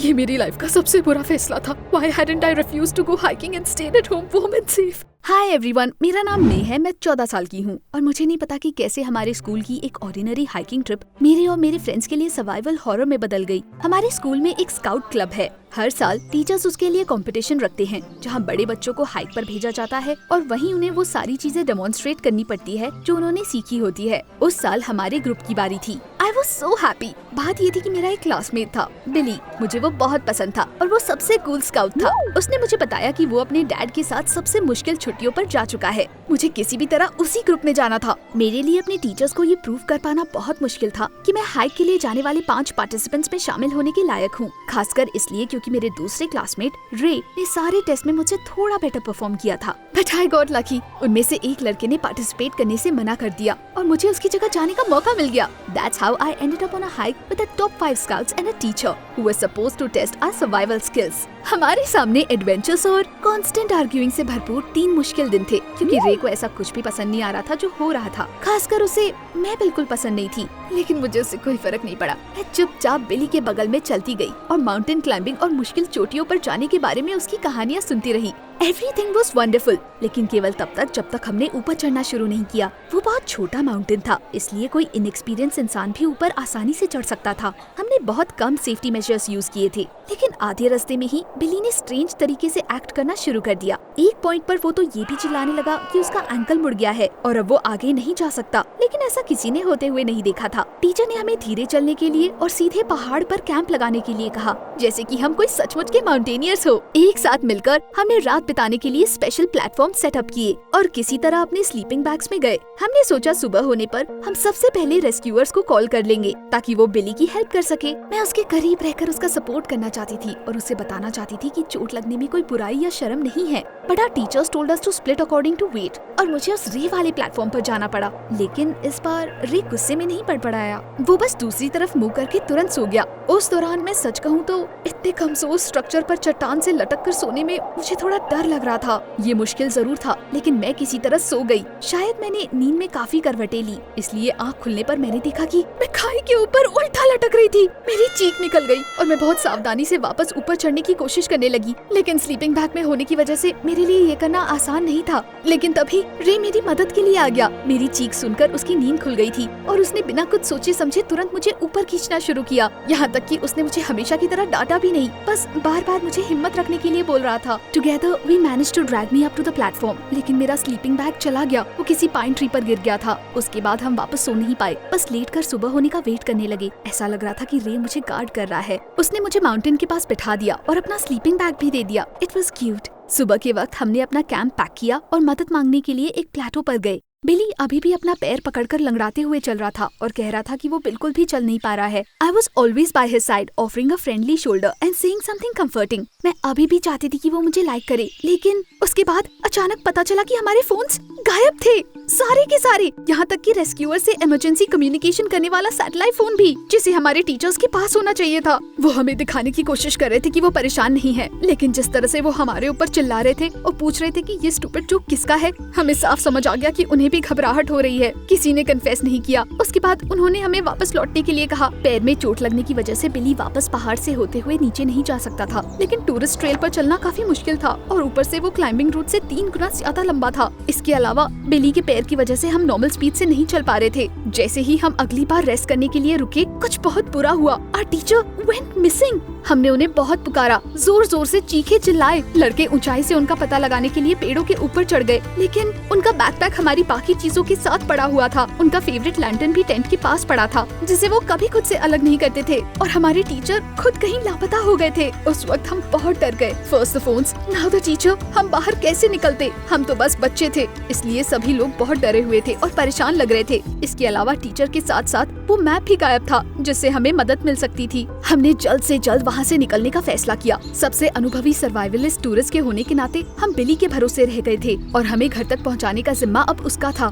रे also added that this was his chance to show us what his pretty stories were worth. Billy confidence और शांति के साथ आगे बढ़ने लगा। बीच बीच में वो अपना पैर पकड़कर चलने लगता था ताकि हम ये ना भूले कि हमारी वजह से उसे कितने सैक्रिफाइसेस करने पड़ रहे हैं। कुछ घंटे बाद हमें समझ आ गया कि कुछ गड़बड़ है। टूरिस्ट ट्रेल को बस ट्रेल कहा भर जाता था, लेकिन असल में ये जंगल का लैंडमार्क्स वाला ऑर्डिनरी हिस्सा था। For example a large pine tree, a rock that look like a wing और अ लेक। और हमारे केस में वहाँ मार्किंग्स वाले स्पेशल पोस्ट भी थे। एक पोस्ट से दूसरी पोस्ट पर जाने के लिए हमें लगभग घंटे भर चलना पड़ रहा था और आखिरी पोस्ट हमने लगभग 2 घंटे पहले कैंप के पास देखा था। यानी इसका मतलब था हम गलत डायरेक्शन में जा रहे थे। We were lost. लेकिन सरप्राइज वहीं खत्म नहीं हुआ। जब सभी लोग ये डिसाइड करने में जुटे हुए थे कि कैंप कहाँ लगाया जाए, आग जलाने का इंतजाम कैसे करें और टेंट्स खोल रहे थे, तभी अचानक मेरी नजर बिली पर गई और मैं हैरान रह गई। That scoundrel was quite easily walking away from the camp to do God knows what। और देखो तो जरा, वो लंगड़ा भी नहीं रहा था। लेकिन उसकी चोट का क्या? मुझे इतना गुस्सा आया कि मैंने तुरंत चिल्लाकर बाकी लोगों को इसके बारे में बता दिया। जब उन्होंने बिली को पकड़कर इसके बारे में पूछा तो पता चला कि उसके पैरों वाला झूठ उसके सामने कुछ नहीं था, क्योंकि वो इतने टाइम से जो बात छुपा रहा था वो तो इससे कहीं ज्यादा ऊपर था।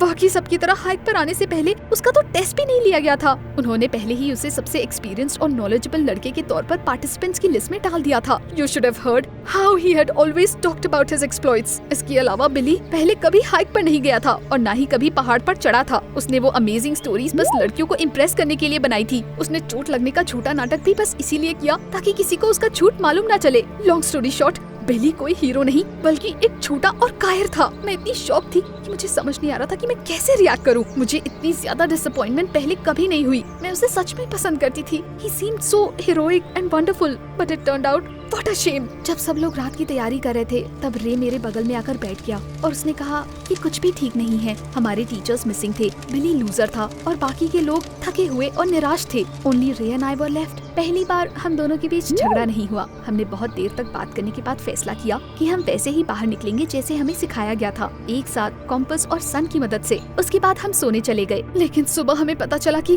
हमारे बचने के चांसेस पहले से बहुत कम है। All our food and water supplies were gone. वैसे भी हमारे पास पहले ही बहुत ज्यादा खाने पीने का सामान नहीं था। हमने हाइक पर 3 दिन बिताने का प्लान बनाया था और ऑलरेडी चौथा दिन हो गया था, लेकिन अब हमारे पास कुछ भी नहीं था। यहाँ तक कि वो कैंटीन्स भी गायब थे। हमें लगा ये किसी जानवर का काम है, लेकिन हमें उस जानवर का कोई ट्रेस नहीं मिला। ऐसा लग रहा था there was somebody who didn't want us to go home। Well, at least हमारे पास कॉम्पस था। रात में रे ने उसे अपनी पॉकेट में छिपा लिया था। अब हम कोई और गलती नहीं कर सकते थे। रे और मैंने डिसाइड किया कि हम रात वाले प्लान में कोई चेंज नहीं करेंगे। हमने बाकी सबको तैयार होने के लिए कहा और फिर कॉम्पस के सहारे आगे बढ़ने लगे। रे in front, me in the back, the others trailing between us and throwing angry looks at Billy। लेकिन मैं बस इस बारे में सोच रही थी कि ऐसा कौन है जो हमारा पीछा कर रहा है और अगर हमारा उससे सामना हुआ तो क्या होगा। मैं बार बार सबसे यही बोल रही थी कि हमें रेस्ट करने के लिए रुकने की जरूरत नहीं है। शाम तक सब लोग थककर चकनाचूर हो गए थे। Some were just tired, some hungry and everyone without expectation was horribly thirsty। इसलिए हमें अपना रास्ता बदलकर आसपास झरने की तलाश में और कुछ खाने के लिए बेरीज या मशरूम्स ढूंढने की तलाश में जाना पड़ा।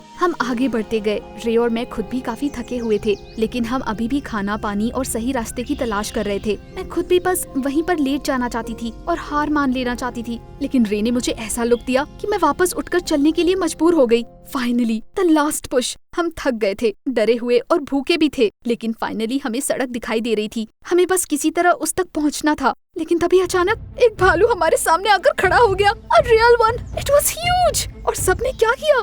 राइट, सबने अपनी चीजें इधर उधर फेंकी और भागना शुरू कर दिया। लूजर्स और कायरो के लीडर की तरह बिली सबसे आगे भागा था, लेकिन वो सब भूल गए थे कि पैर भी भागना जानता है और वो कुछ थके हारे बच्चों से कहीं ज्यादा तेज भागता था। रे और मैंने एक दूसरे को देखा। हमारी आंखों में कोई डर नहीं था, बस थकान थी। हम बस किसी तरह सर्वाइव करना चाहते थे, या यूं कहूँ तो सर्वाइव करने की कोशिश करना चाहते थे, या कम से कम अपने ग्रुप के मेंबर्स को बचाना चाहते थे। टीचर्स ने हमें बताया था कि ऐसा कुछ होने पर जानवर को भगाने के लिए हमें शोर मचाना चाहिए और ऐसे प्रिटेंड करना चाहिए कि हम बहुत बड़े और डरावने हैं। मैंने एक पॉट उठाया और रे ने कुछ स्टिक्स लिए। We move towards the frozen bear, shouting, banging and waving our arms. हमारे कामयाब होने का कोई चांस नहीं था, लेकिन फिर अचानक उस बीस्ट ने अपना सर उतारा और पता चला कि वो कोई भालू नहीं बल्कि हमारे मिसिंग टीचर थे। He said we had won, passed all the tests, survived and had done great। रे और मैं सरप्राइज भी नहीं हुए। हमारे पास तो उसके लिए भी स्ट्रेंथ नहीं बची थी। हमने बस दोबारा एक दूसरे को देखा और जमीन पर गिर पड़े। उसके बाद हमें अपनी चीजों के साथ एक कार के पास लाया गया। भागे हुए कायरो को भी जंगल से पकड़ लिया गया। मैंने ये सब नहीं देखा क्योंकि तब तक मैं सो चुकी थी। बाद में रे ने मुझे इसके बारे में बताया। In the car we were told the most amazing and cruel stories. हमें पता चला कि हमारे टीचर ने ये टेस्ट लेने का फैसला किया था कि हम अपने दम पर कैसे सर्वाइव करते हैं। हमारी सारी परेशानियां उन्होंने ही अरेंज की थी। वो रास्ते में छिपते हुए हमारे पीछे पीछे आ रहे थे, इसलिए हम उन्हें नहीं देख पाए। उसके बाद स्कूल में रे और मुझे सर्वाइवल स्पेशलिस्ट के बैचेस दिए गए। दूसरों को ये नहीं मिले और बिली को तो क्लब से ही बाहर निकाल दिया गया। And they also wrote about us in the city newspaper. Local rangers ने हमसे हाथ मिलाया और स्कूल खत्म करने के बाद अपने साथ काम करने के लिए इनवाइट किया, क्योंकि उन्हें हमेशा स्मार्ट स्पेशलिस्ट की जरूरत पड़ती थी। It was nice. उस इंसिडेंट से मैंने बहुत कुछ इम्पोर्टेंट सीखा। अगर आप किसी इंसान को परखना चाहते हैं तो उसके साथ हाइकिंग पर जाइए। पहाड़ सारी सच्चाई दिखा देते हैं। वहाँ ऊपर होने पर कोई झूठा दिखावा नहीं कर सकते। You either do what you need to do और वेल डोंट सर्वाइव। और इसलिए कभी कभी ये भी पता चलता है कि स्कूल का सबसे कूल लड़का असल में इतना भी कूल नहीं है और सबसे खड़ूस लड़का आपका गार्डियन एंजल बन सकता है। ये बात याद रखिए या कहीं लिख कर रख लीजिए। और तब तक मैं नई छुट्टियों पर जाने की तैयारी करती हूँ with Ray of course, because who else would grumble at me the whole way and help me not to give up. Never again, not for anything. Summer camps इंसानों की सबसे घटिया इन्वेंशन है। वेल ओके, मे बी सारे नहीं, लेकिन जहाँ मैं गई थी वो जरूर टॉप हॉरर प्लेसेस में से सबसे ऊपर आता होगा। हाय एवरीवन, मेरा नाम मरी है और मेरा शानदार वंडरफुल समर हॉलिडेज का प्लान डिजास्टर में बदल गया। मैं तो इस ट्रिप का बेसब्री से इंतजार कर रही थी। इन सब की शुरुआत काफी नॉर्मली हुई थी। मेरी मॉम को एक समर कैंप में टीचर की जॉब मिली थी और उन्हें लगा ये मेरे लिए अच्छा एक्सपीरियंस होगा, इसलिए वो मुझे अपने साथ जंगल में कैंप में ले आई। I'd imagined ordinary holidays, summer, friends, parties, some hobby clubs. इसलिए मैं खुशी खुशी ढेर सारी उम्मीदों के साथ बस से उतरी, लेकिन मुझे समझ नहीं आ रहा था कि मेरी फ्यूचर गर्लफ्रेंड्स कहाँ थी। जिस बस में मैं आई थी उसमें टीचर्स के अलावा सिर्फ मेरी उम्र के लड़के बैठे थे। उस वक्त मुझे लगा कि शायद बस छोटी है, इसीलिए उसमें ज्यादा लोग नहीं आ पाए होंगे। कैंप में पहुंचने के बाद मुझे इस डिजास्टर के बारे में पता चला और तब तक मेरे पास पीछे लौटने का कोई रास्ता नहीं था। The news came like a bolt from the blue.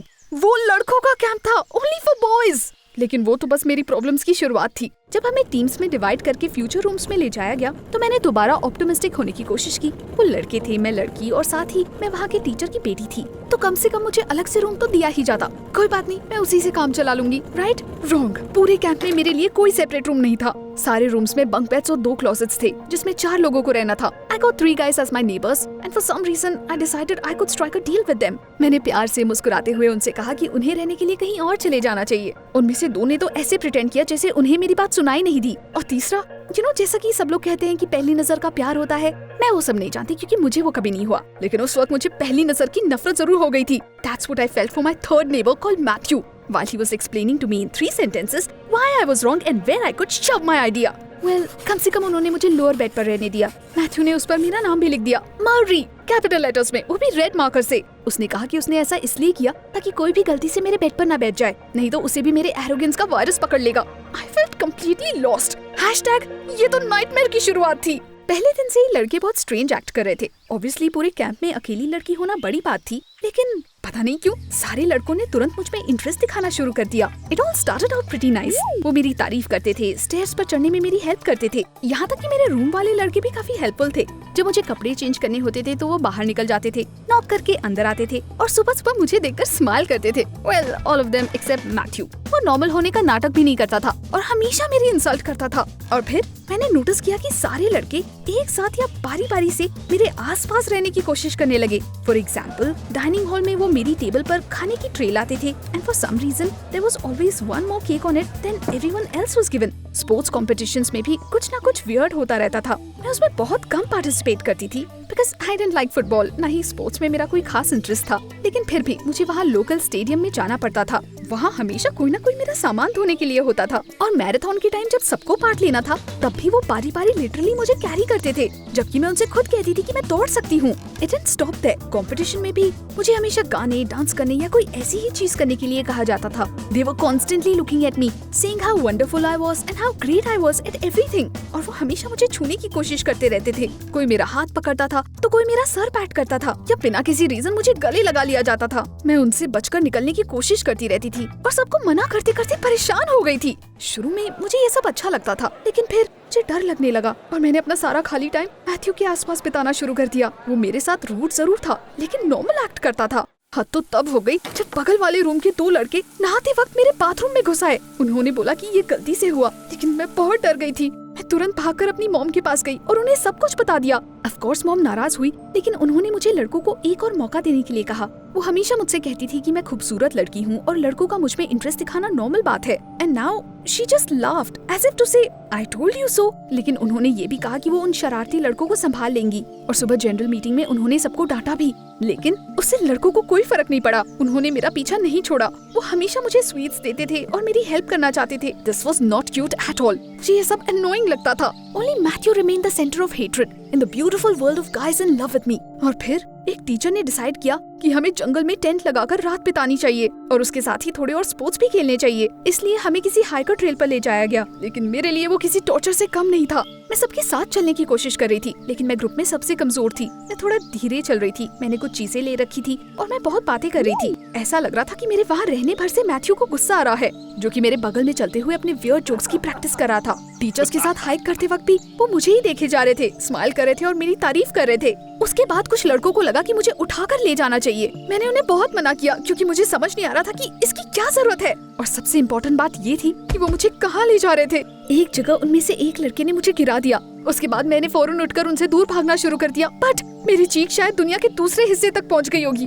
मेरा राइट पैर पत्थरों के बीच आ गया था। It was so painful. वो लड़के तुरंत पीछे हट गए और ऐसे प्रिटेंड किया जैसे इसमें उनका कोई हाथ ही नहीं है। और सबसे अननोइंग बात ये थी कि मुझे बचाने के लिए वहाँ मैथ्यू चला आया, जो वो मेरा पैर बाहर निकाल रहा था, उसे दबा रहा था, उस पर कुछ लगा रहा था और पट्टी बांध रहा था। तब मुझे अपने बारे में बहुत सारी चीजें पता चली। वो सब सुनने के बाद मेरा दिमाग चकरा गया। I was apparently the most stupid and clumsy person in the world. Couldn't walk properly, only brought trouble and so on. और फिर हमें पता चला कि हम खो गए हैं पूरी तरह से। जब हम लड़ाई कर रहे थे, जब मैथ्यू मेरे पैर का इलाज कर रहा था, जब वो दोनों बेवकूफ लड़के हम पर हंस रहे थे, तब तक हमारा एमेच्योर स्काउट्स का ग्रुप कहीं जा चुका था। और ये हमारे लिए बिल्कुल भी अच्छा नहीं था, क्योंकि पहाड़ी जंगलों में अंधेरा जल्दी होता है और उस वक्त पहले ही शाम हो चुकी थी और उन लोगों के साथ रात बिताना काफी स्कैरी था। The boys immediately volunteered to go ahead along the path and call for help. Matthew और मैं उन दोनों की स्पीड देखकर इतना हैरान थे कि हमने लड़ना बंद कर दिया। और उसके बाद हमेशा की तरह मैथ्यू मेरी इंसल्ट करते हुए और मेरा मजाक उड़ाते हुए अंधेरे रास्ते से मुझे कैंप वापस ले आया। उसने धीरे से मेरा हाथ पकड़ रखा था ताकि मैं दोबारा गिरकर अपनी गर्दन भी ना तोड़ लूं। हम रात में कैंप पहुँचे, तब तक बाकी के लड़के अपने रूम्स में सो चुके थे। हमें डांट भी नहीं पड़ी और मुझे पीछे ना छोड़ने के लिए मैथ्यू की तारीफ भी हुई। टू बी ऑनेस्ट, मैं भी उसके लिए ग्रेटफुल थी, लेकिन मैंने उसे ये नहीं बताया। He was too nasty and mean. मैं बस थोड़ा सोना चाहती थी। मेरे पैरों में दर्द था और मैं बहुत थक गई थी। उस वक्त मेरे पास डरने की भी ताकत नहीं बची थी, लेकिन उस रात मैं सो नहीं पाई। पता नहीं क्यों मेरे रूममेट्स भी अभी तक जग रहे थे। उनकी बातें सुनकर मैं सन्न रह गई। वैसे तो मुझे छिपकर किसी की बातें सुनने की आदत नहीं है, लेकिन वो मेरी बात कर रहे थे। The whole time I thought that they liked me as a girl or as a person and taken their actions out of interest. लेकिन उस वक्त मुझे पता चला कि वो मुझसे नफरत करते थे। वो बोल रहे थे कि कितना अच्छा है कि मैं रूम में नहीं हूँ और ये कि मैं उन्हें कितना परेशान करती हूँ। वो मेरा रोना गाना सुन सुनकर थक गए थे। मुझे यूजलेस और स्टूपिड समझते थे और उन्हें लगता था कि मैं हमेशा उनके रास्ते में आती हूँ। उन्होंने ये तक कहा कि मैं हाइकिंग ट्रायल से अगर वापस नहीं आती तो ज्यादा अच्छा होता, क्योंकि फिर वो कैंप में आराम से रिलैक्स कर पाते। मैंने अपने बारे में और भी बहुत सारी बुरी चीजें सुनी। मुझे लगता था कि बस मैथ्यू मेरे बारे में ये सब सोचता होगा। वो लोग ये सब क्यों बोल रहे थे? I ran somewhere, forgetting all about my hurt leg. और फिर कभी कैंप वापस नहीं आना चाहती थी, लेकिन मेरे तो ये मामूली सपने भी पूरे नहीं हो पाए, क्योंकि बिल्डिंग से बाहर निकलते वक्त मैथ्यू ने मुझे रोक लिया। अभी तक क्या कम मुसीबत थी जो ये भी आ गया। लेकिन हैरानी की बात ये है कि वो हमेशा की तरह मेरा मजाक उड़ाने की बजाय उस वक्त काफी फ्रेंडली लग रहा था, जैसे कि वो कुछ घंटे पहले था। इसलिए मैंने उसके कंधे पर सर रखकर रोना शुरू कर दिया और बार बार उससे पूछने लगी कि वो सारे लड़के मुझे पसंद क्यों नहीं करते। और उसके बाद हमारे बीच पहली बार एक नॉर्मल कॉन्वर्सेशन हुई। Matthew explained to me in his usual manner that my mom had been wrong to call me a princess. लड़के जो कुछ भी कर रहे थे वो पोलाइटनेस से ज्यादा और कुछ नहीं था। All the compliments, support, even cakes in the dining room, वैसे ही जैसे हम किसी स्ट्रेंजर के लिए दरवाजा पकड़ते हैं या उन्हें अपनी सीट ऑफर करते हैं, उसमें हमारा कोई मतलब नहीं छुपा होता। और वो बाथरूम वाला इंसिडेंट सच में एक्सीडेंट ही था। किसी ने वो जानबूझकर नहीं किया था। सब कुछ सही रहता, लेकिन मेरे अपने बिहेवियर की वजह से लड़के मुझसे नफरत करने लगे थे। I acted spoiled, complained, did nothing and demanded something from them all the time. इसलिए सब कुछ बर्बाद करने के लिए मैं बस अपने आप को ब्लेम कर सकती थी, क्योंकि हम सब फ्रेंड्स की तरह आराम से रह सकते थे। हमने बहुत सारी चीजों के बारे में बातें की और धीरे धीरे मुझे समझ आया कि मैथ्यू सही कह रहा था। मैं तो बस ये उम्मीद कर रही थी कि अब मैं सब कुछ ठीक कर पाऊँ। सुबह मैंने अपने नेबर्स और उसके बाद बाकी लड़कों से सच्चे दिल से माफी मांगी। I spent the rest of my time at camp making up for how I acted earlier. किस्मत से वो अच्छे लोग थे, उन्होंने सब कुछ समझकर मुझे माफ कर दिया। बाद में हम अच्छे फ्रेंड्स बन गए और हमने नंबर्स भी एक्सचेंज किए और एक दूसरे के टच में रहने का प्रॉमिस किया। घर जाते वक्त बस के पास मुझे एक और सरप्राइज मिला। Matthew, who had hated me, took me aside and admitted that he actually really liked me. ये काफी weird था, but फिर मुझे याद आया कि हमेशा लड़ते रहने के बावजूद कितनी बार उसने मेरा साथ दिया था। कैसे उसने जंगल में मुझे अकेला नहीं छोड़ा, मेरे आंसू पोंछे और फिर मैंने उसे एक मौका देने का फैसला किया। Love at first sight might not exist, but there is truly one step from hatred to love, as we have found out. और अब मैं ये बिल्कुल यकीन के साथ कह सकती हूँ कि पोलाइटनेस और लव दोनों अलग अलग चीजें हैं। किसी के लिए दरवाजा खोलना, किसी को कॉम्प्लीमेंट देना या उसकी हेयर स्टाइल की तारीफ करना, all that is politeness. And love can be different, prickly, full of grudges and jokes. But most important thing is, it is about real actions in the end. Matthew और मेरे लिए ये ऐसा ही है। मेरे साथ ये सब क्यों हो रहा है? मैं हमेशा से बस प्यार पाना चाहती थी, किसी का भी। क्या मैं इतना भी डिजर्व नहीं करती? हाय एवरीवन, मेरा नाम निकी है। मैं 14 साल की हूँ और लगता है मेरा रियल फैमिली पाने का सपना कभी पूरा नहीं होगा।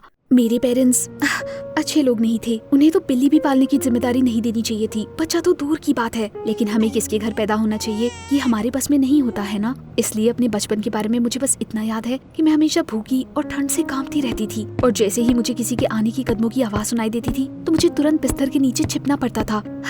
लेकिन सोशल सर्विसेज की वजह से मैं बच गई। उन्होंने मुझसे वादा किया कि मुझे खाना मिलेगा, प्यारे प्यारे खिलौने मिलेंगे और सबसे जरूरी बात कि अब मुझे कोई हर्ट नहीं करेगा। मैं बिना कुछ सोचे समझे खुशी खुशी उनके साथ चल पड़ी। वैसे भी मैं अपने पेरेंट्स को मिस नहीं करने वाली थी और मुझे लगा चाहे जो भी हो जाए ऑर्फनेज में मेरी हालत घर से तो बेहतर ही होगी। The reality turned out to be a little worse. वहाँ सच में खाना मिलता था। मैं अपनी ही उम्र की एक दूसरी लड़की के साथ रूम शेयर कर रही थी और हमारे पास कुछ खिलौने भी थे। सच कहूँ तो शुरू में मैं खुश थी और मैंने नॉर्मली सोना भी शुरू कर दिया था, क्योंकि अब मुझे नाइटमेयर्स नहीं आते थे या किसी के कदमों की आहट आने का इंतजार नहीं करना पड़ता था। लेकिन फिर मुझे पता चला कि मेरी नई दुनिया की सच्चाई उतनी भी अच्छी नहीं थी जितना मुझे लगता था और साथ ही मुझे ये एहसास हुआ कि दूसरों को हर्ट करने के लिए अपने आप को विलन बनाने की जरूरत नहीं होती। Indifference hurts as well. Teachers हमारे ऊपर ध्यान नहीं देते थे या यूँ कहूँ तो देना ही नहीं चाहते थे। उन्हें इस बात से कोई मतलब नहीं था कि ऑर्फनेज में क्या चल रहा है। बड़े बच्चे इसका फायदा उठाते थे। वो छोटे बच्चों का खाना और चीजें छीन लेते थे, उन्हें अपनी जगह काम करने के लिए मजबूर करते थे,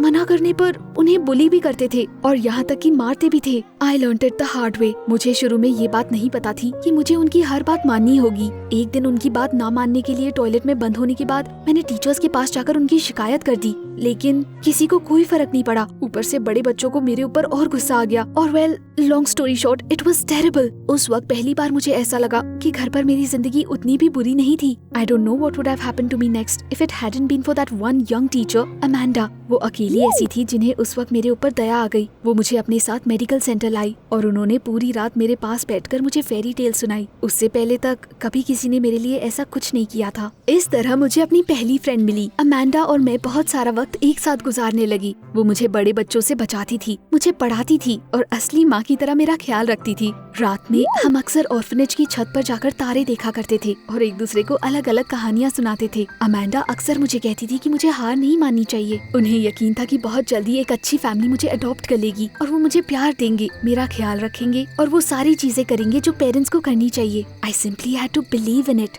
और इसलिए मैंने ऐसा ही किया। मैंने उनकी हर बात पर भरोसा किया और फिर एक यंग कपल हमारे शेल्टर में आए। वो बच्चा अडॉप्ट करना चाहते थे। I thought they were very cool, so nice, happy, well dressed और मुझे लगा मैं उनके साथ खुश रहूंगी। हमने एक दूसरे को तुरंत पसंद कर लिया। मैंने उन्हें पोएम्स पढ़कर सुनाई, अपनी ड्राइंग्स दिखाई और बहुत अच्छी बच्ची की तरह बिहेव किया और उन्होंने मुझे चुन लिया। मैं बहुत खुश थी। एक हफ्ते बाद मैंने अपनी चीजें पैक की, अमांडा को गुड बाय कहा और एक खूबसूरत एक्सपेंसिव कार में अपनी नई हैप्पी लाइफ की ओर चल पड़ी। It was like a fairy tale. मेरे नए मॉम और डैड मॉली एंड जैक ने मुझे हंसते हुए बताया कि हम कितने अच्छे से रहने वाले हैं और फिर मैंने उनका घर देखा, a real castle and my wonderful room with lots of toys, new outfits। ऐसा लग रहा था कि मैं सच में सिंड्रेला हूँ और मेरी फेरी गॉड मदर ने फाइनली मुझे ढूंढ लिया था। मैं दुनिया की सबसे खुशनसीब लड़की थी। मेरे नए पेरेंट्स और मैं एक साथ बहुत सारा वक्त गुजारते थे। वो होमवर्क करने में मेरी हेल्प करते थे, मुझे शॉपिंग ले जाते थे, मेरी मनपसंद की हर चीज खरीद देते थे और मुझे अलग अलग जगहों और अमेजिंग चीजों के बारे में बताते भी थे।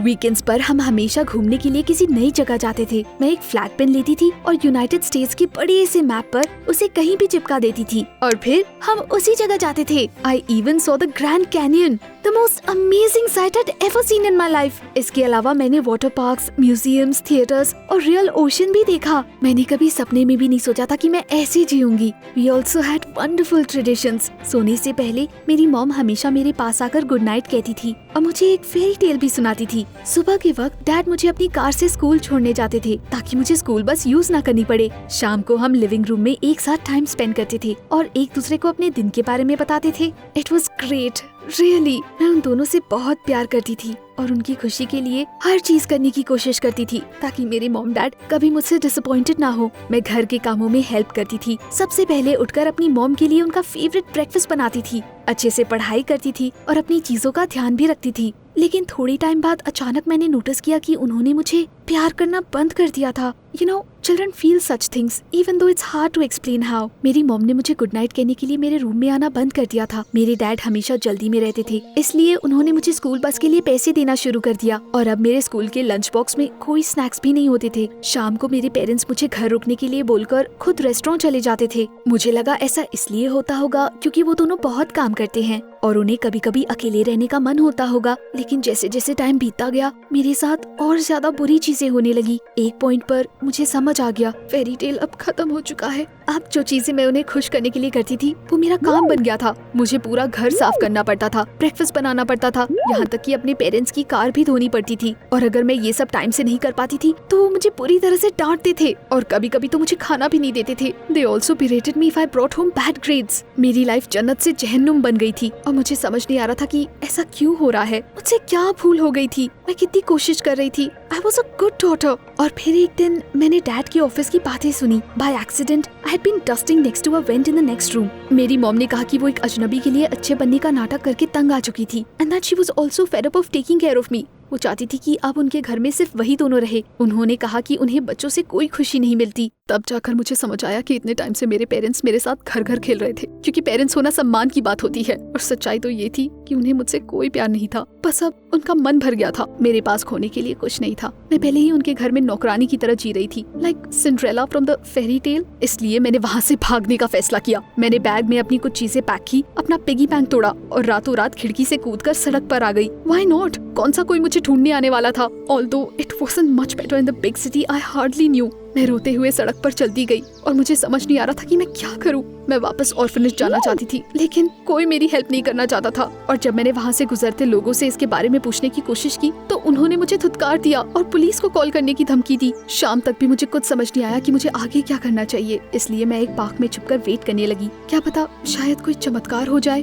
लेकिन तब तक शायद मुझे समझ जाना चाहिए था कि चमत्कार वगैरह मेरे लिए नहीं है। If I were a character in a fairy tale, it would be a very scary fairy tale with a bad ending। उन्होंने मुझे ढूंढ निकाला। न जाने कहां से अचानक मेरे पेरेंट्स मेरे सामने आ गए और उसके बाद मैं चीखती रही, लेकिन उन्होंने मुझे शांत करवाकर गालियां देते हुए कार में ढकेल दिया। मैं बहुत डर गई थी। वो बहुत गुस्से में लग रहे थे और मैं उनके साथ नहीं जाना चाहती थी, but I had to। They weren't exactly asking, you know। घर पर हमारी बहुत लड़ाई हुई। फाइनली उन्होंने अपने चेहरे से अच्छाई का मुखौटा हटा दिया और मुझ पर चिल्लाते हुए कहने लगे कि मैं उनकी इज्जत मिट्टी में मिला सकती थी। मुझे उनका शुक्रगुजार होना चाहिए और उनकी मुसीबतें नहीं बढ़ानी चाहिए। इसके अलावा उन्होंने मुझे और भी बहुत कुछ कहा। मैंने उन्हें बताया कि वो अपनी बातों से मुझे हर्ट कर रहे हैं और ये कि उन्हें मुझे ऑर्फनेज छोड़ आना चाहिए क्योंकि अब उन्हें मेरी जरूरत नहीं थी। To which my dad smirked and said, since I was rude as well, I would be punished। वो मेरा हाथ पकड़कर खींचते हुए मुझे बेसमेंट में ले गए और वहाँ मुझे बंद कर दिया। उन्होंने मुझे सबसे भयानक जगह पर बिल्कुल अंधेरे में छोड़ दिया था। उन्हें अच्छे से पता था कि मुझे कैसे पनिश करना है, क्योंकि मैं अक्सर उन्हें बताती थी कि मुझे अंधेरे से कितना डर लगता है। It seemed like an eternity had passed before the doors opened again।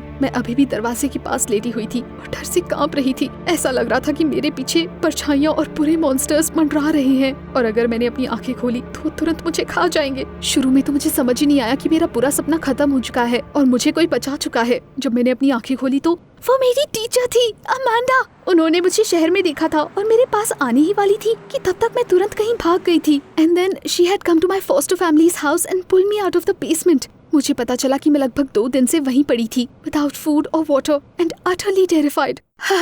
मुझे इन सब के बारे में हॉस्पिटल में पता चला, जहां अमांडा और पुलिस मुझे लाए थे। मुझे तुरंत उस फैमिली से ले लिया गया था। अमांडा हॉस्पिटल से मुझे अपने घर ले आई। ऑफ कोर्स वो कोई कैसल नहीं था, बल्कि एक छोटा सा ऑर्डिनरी अपार्टमेंट था। लेकिन वहाँ आकर पहली बार मुझे ऐसा लगा कि मैं अपने घर आई हूँ। अमांडा ने मेरी हेल्प की, मेरा ख्याल रखा और प्रॉमिस किया कि वो मुझे कभी भी बुरे लोगों के पास जाने नहीं देगी। मैंने उनका यकीन कर लिया। She was the only one in my life who had never hurt और लाइड टू मी। लेकिन अनफॉर्चुनेटली इसमें भी कामयाब नहीं हुई मैं। अमांडा ने पूरी कोशिश की कि मुझे उनके साथ रहने को अलाउ कर दिया जाए, लेकिन कोर्ट ने डिसाइड किया कि मुझे वापस ऑर्फनेज जाना होगा। I went back to being bullied. Only now they also joked that no one wanted me. लेकिन अमांडा की लगन ने मेरा हौसला बनाए रखा। उन्होंने मेरे अडॉप्शन के लिए अप्लाई किया और मैंने हर दिन प्रे किया कि सब कुछ ठीक हो जाए। लेकिन मेरी बदनसीबी तो देखो, एक बार फिर ईश्वर ने मेरी प्रार्थना नहीं सुनी। They told Amanda that she didn't have enough money or good enough accommodations to adopt a child. मैंने कहा कि पैसों से खुशी नहीं खरीदी जा सकती, लेकिन इससे कोई फायदा नहीं हुआ।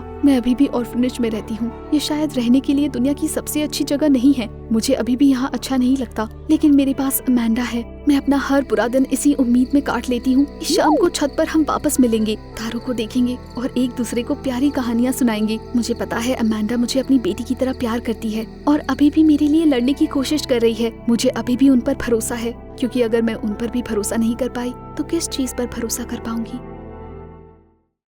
हेलो, मैं शॉन हूँ और मैं 20 साल का हूँ। जरा देखिए मेरी तरफ। आपको क्या लगता है कि मैं अच्छा इंसान हूँ या बुरा इंसान? अरे जल्दी किसी नतीजे पर मत पहुंचिए, क्योंकि शक्लें अक्सर धोखा देती हैं। हाल फिलहाल तक मुझे भी आइडिया नहीं था कि मैं कैसा हूँ, लेकिन तभी एक ऐसी बात हुई जिससे मुझे असलियत मालूम पड़ गई। चैनल को सब्सक्राइब करें। इस बीच मैं अपनी कहानी शुरू करता हूँ। जब मैं कॉलेज में पढ़ता था तब मैंने रहने के लिए रेंट पर एक अपार्टमेंट लिया हुआ था। मेरे पेरेंट्स दूसरे स्टेट में रहते थे। मेरी लाइफ बहुत ऑर्डिनरी थी। मैं टेसा के साथ रहता था और उसी के साथ पढ़ता भी था। मैं अपनी शाम फ्रेंड्स के साथ स्पेंड करता था। मैं अपने सारे वीकेंड्स अपार्टमेंट में टीवी शो देखते हुए या कंप्यूटर में गेम्स खेलते हुए बिताता था। लेकिन एक दिन कुछ ऐसा हुआ जिसने मेरी शांत जिंदगी में तूफान ला दिया। संडे का दिन था और मैं हमेशा की तरह डूम खेल रहा था। तभी मैंने खिड़की से बाहर देखा। सामने ही एक घर था जिसमें मैं कभी कभार ताक झांक कर लिया करता था। मैंने सामने वाली विंडो में एक लड़की को देखा और मेरा ध्यान तुरंत उस ओर चला गया। असल में बात ये थी कि वो लड़की अपने कपड़े बदल रही थी। मैंने तुरंत गेम खेलना बंद कर दिया और उस तरफ टकटकी लगाकर देखने लगा। लड़की बेइंतहा खूबसूरत थी और मैं उसके चेहरे को देखने के लिए उतावला हो रहा था। थोड़ी ही देर बाद वो थोड़ा सा घूमी और असंभव, ये तो जिलियन है। मैं घबराकर चुप हो गया ताकि वो मुझे देख ना सके। साथ ही मैं सोचने लगा कि आखिरकार ये यहाँ कैसे आ गई। बात यह है कि मैंने हाई स्कूल में जिलियन को डेट किया था। हम 1 साल तक साथ रहे थे। फिर मैं बोर हो गया और उसे छोड़ दिया। उसके मन में मेरे लिए बहुत कड़वाहट थी, पर मुझे कभी गिल्टी फील नहीं हुआ क्योंकि मैंने कभी कोई वादा नहीं किया था उससे।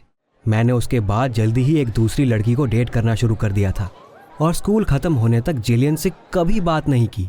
इसके बाद मैं दूसरी सिटी में शिफ्ट हो गया। वहाँ कॉलेज शुरू हुआ और अचानक से मैं अपने सामने वाली विंडो में अपनी पुरानी गर्लफ्रेंड को देख रहा हूँ। ये कैसे हो सकता है? मैंने उसे ध्यान से देखा। हाई स्कूल के बाद से जिलियन काफ़ी बदल चुकी थी। गजब की सुंदर लग रही थी। उस दिन बाकी का समय मैंने उसके बारे में सोचते हुए बिता दिया। बीच बीच में उसकी खिड़की की तरफ झांक लेता था, ये देखने के लिए कि वो अपने अपार्टमेंट में क्या कर रही है। मुझे विश्वास था कि जिलियन अभी भी मुझसे अपसेट होगी। मुझसे बात करना तो दूर, मुझे देखना भी पसंद नहीं करेगी। इसीलिए मैंने पूरी कोशिश की कि कभी उससे रास्ते में सामना ना हो जाए। ये आसान नहीं था क्योंकि हमारे अपार्टमेंट्स आमने सामने थे और हमारे दरवाजे एक ही गली में खुलते थे। कुछ दिनों तक सब कुछ ठीक रहा, लेकिन एक दिन गड़बड़ हो ही गई और मैं उससे टकरा गया। शॉन, तुम यहाँ? उसने खुशी से उछलते हुए पूछा। एक्सेप्ट करना पड़ा कि मैं उसका नेबर हूँ। मुझे बहुत आश्चर्य हुआ कि वो मुझे देखकर अपसेट नहीं हुई, उल्टा वो बहुत खुश थी। हम दोनों ने थोड़ी देर बातचीत की और अपने हाई स्कूल के समय को भी याद किया। मैं कितनी बेवकूफ़ थी जो तुम्हारे प्यार में पड़ गई थी। वो जोर से हंसी, लेकिन मुझे हंसी नहीं आ रही थी। उस पल मुझे एहसास हुआ कि मेरे मन में अभी भी उसके लिए फीलिंग्स थी। जिलियन को दोबारा देखकर ये फिर से जाग चुकी थी। मुझे अफसोस हुआ कि मैंने उसे हाई स्कूल में क्यों छोड़ दिया, लेकिन शायद मेरे पास अभी भी एक मौका है। जिलियन चली गई, लेकिन मैं उसके बारे में सोचना बंद नहीं कर पाया। मैं उस रात अपनी गर्लफ्रेंड से मिला। मैंने उसे जिलियन के बारे में कुछ नहीं बताया। टेसा मुझसे सारी रात बातें करती रही, पर मेरा ध्यान ही नहीं था उसकी बातों पर। मैं पूरी रात जिलियन के ख्यालों में खोया रहा। अरे शॉन, क्या हो गया तुम्हें? आखिर उसने पूछ ही लिया। मैंने झूठ मूठ बोल दिया कि मेरे सर में दर्द हो रहा है और मैं अकेला रहना चाहता हूँ। एक्चुअली मुझे तब एहसास हुआ कि मैं अब उसके साथ और समय नहीं बिताना चाहता हूँ, लेकिन मैं उससे ये बता नहीं सका। जब मैं घर आया तो बस अपनी खिड़की से चिपक गया और जिलियन को देखता रहा। मुझे उसकी हर बात अच्छी लगी। वो कंप्यूटर पर कैसे काम कर रही थी, कैसे उसने कमरे में अकेले डांस किया और कैसे वो अपना नाश्ता कर रही थी। ऑफ कोर्स उसे नहीं पता था कि मैं उसे देख रहा हूँ, लेकिन इस बात से मुझे और अच्छा लग रहा था। पर एक दिन मुझसे गलती हो गई। मैं अपने अपार्टमेंट का दरवाजा बंद करना भूल गया और टेसा कब अंदर आ गई मुझे पता ही नहीं चला। मैं बड़ी बेसब्री से जिलियन को खिड़की से देख रहा था। फिर क्या, टेसा ने इस बात पर मेरे साथ बहुत झगड़ा किया। तो मेरे जाने के बाद तुम ये कर रहे हो? टेसा ने चिल्लाकर कहा। मुझे एहसास हुआ कि टेसा से ब्रेकअप का यही सही समय है। मैंने उससे कह दिया कि अब हमारे बीच कुछ नहीं बचा है और मैं उससे दोबारा कभी देखना नहीं चाहता। उसने निराश होकर मेरी तरफ देखा और कहा, पता है शॉन, तुम बहुत घटिया आदमी हो। तुम अपने नजदीकी लोगों को बहुत तकलीफ देते हो। वो चली गई और मैं जिलियन को देखता रहा। अब जबकि मैं अकेला था, मुझे और भी ज्यादा कॉन्फिडेंस आ गया कि अब तो जिलियन मेरी ही होगी। मैंने जिलियन पर लाइन मारनी शुरू कर दी। मैं उसके घर के बाहर उसका इंतजार करता, हमेशा उसकी तारीफ करता और उसको महंगे गिफ्ट देने लगा। हालांकि ऐसा करने के लिए मुझे बड़ी रकम उधार लेनी पड़ी, लेकिन मुझे इसका कोई पछतावा नहीं था क्योंकि जिलियन ये डिजर्व करती थी। मैंने अपनी क्लासेस बंक करनी शुरू कर दी और अपने पड़ोसी के साथ घूमने फिरने में ज्यादा से ज्यादा समय बिताने लगा। फिर एक दिन मैंने उसे दूसरे लड़के के साथ बातचीत करते हुए देखा। मेरे लिए बहुत अनएक्सपेक्टेड था क्योंकि जिलियन ने उस लड़के के बारे में कभी मुझे बताया ही नहीं था। इस लड़के ने जिलियन को घर तक लिफ्ट दी और जाने के पहले धीरे से किस भी किया। मैं आग बबूला हो गया। उसी रात को मैंने उससे पूछा, अरे आज आपको घर तक किसने लिफ्ट दी थी? जिलियन ने जवाब दिया कि वो डेरेक है, उसका बॉयफ्रेंड, और 6 महीने से वो एक दूसरे के साथ है। ये सुनकर मेरे अंदर कुछ टूट गया। मुझे समझ आ गया कि जिलियन मुझे सिर्फ दोस्त समझती थी और उसने कभी मुझे अपना प्रेमी नहीं समझा। थोड़े दिन तक तो मैं डिप्रेशन में रहा, लेकिन फिर मैंने डिसाइड किया कि मैं हिम्मत नहीं हारूंगा। उसी समय मेरे दिमाग में एक प्लान आया। मुझे उसके बॉयफ्रेंड डेरेक से दोस्ती करनी होगी और उसके बारे में जो भी गलत हो वो खंगाल कर निकालना पड़ेगा। आखिरकार हर किसी का डार्क साइड होता ही है। जिलियन से मुझे पता चला कि डेरेक पास ही के एक जिम में जाता है। मैंने भी तुरंत वही जिम ज्वाइन किया। हालांकि ऐसा करने के लिए मुझे और पैसे उधार लेने पड़े और मैंने कॉलेज जाना लगभग बंद ही कर दिया। लेकिन मेरा प्लान सही जा रहा था। एक ट्रेनिंग सेशन के दौरान मेरी डेरेक से मुलाकात भी हो गई और हम दोनों दोस्त भी बन गए। डेरेक को मैंने नहीं बताया कि मैं उसकी गर्लफ्रेंड का एक्स बॉयफ्रेंड हूँ और दोबारा उसको हासिल करना चाहता हूँ। मैंने उससे सिर्फ जिम ट्रेनिंग को लेकर बातें की। कभी कभी हम जिम के बाद एक कैफे में भी बैठने लगे। कुछ हफ्तों के बाद डेरेक सच में मुझे अपना दोस्त समझने लगा और हम दोनों एक दूसरे पर भरोसा भी करने लगे। मैंने उसे अपने जीवन के सबसे शर्मनाक पल बताए, इस विश्वास के साथ कि वो भी मुझे कुछ ऐसा बताएगा जो मैं उसके खिलाफ इस्तेमाल कर पाऊंगा। और आखिरकार मुझे वो राज मिल गया। अगली जिम ट्रेनिंग के बाद हमेशा की तरह हम कैफे में गए और लड़कियों के बारे में बातें करने लगे। तभी डेरेक ने बताया, मेरा भी एक सीक्रेट है, लेकिन प्रॉमिस करो कि तुम किसी से शेयर नहीं करोगे। ये हुई ना बात। मैंने प्रॉमिस किया कि मैं किसी से नहीं बताऊंगा और ध्यान लगाकर सुनने लगा। डेरेक ने मुझसे शेयर किया कि कैसे जब जिलियन अपने पेरेंट्स के साथ हॉलिडे पर गई थी तो उसने जिलियन की बेस्ट फ्रेंड के साथ मौज मस्ती की थी। उसने उस लड़की का नाम भी बताया और ये भी कि वो कहाँ पढ़ती है। बिंगो, मेरा प्लान कामयाब हुआ। उस शाम मैं एक बड़ा सा बुके लेकर जिलियन के घर गया और उसको सब कुछ बताया। जाहिर है उसने मुझे बोला कि उसका ऑलरेडी एक बॉयफ्रेंड है, तो मैंने उसे फिर बताया कि कैसे डेरेक उस जैसी लड़की के लायक नहीं है। मैंने उसे वो सब बताया जो मुझे डेरेक ने बताया था। मैंने जिलियन को उसकी उस दोस्त का नाम भी बताया जिसने उसके साथ धोखा किया था। जिलियन ने शांत होकर सुना। उसकी आंखें आंसुओं से भर गई थी और अंत में वो फूट फूट कर रोने लगी। मुझे पहले से शक था कि उनके बीच कुछ है। वो बड़बड़ाने लगी। मैंने उसे दिलासा देने की कोशिश की, लेकिन मेरे अंदर तो खुशी के पटाखे फूट रहे थे और मुझे विश्वास हो गया कि प्लान के मुताबिक जिलियन मेरी हो जाएगी।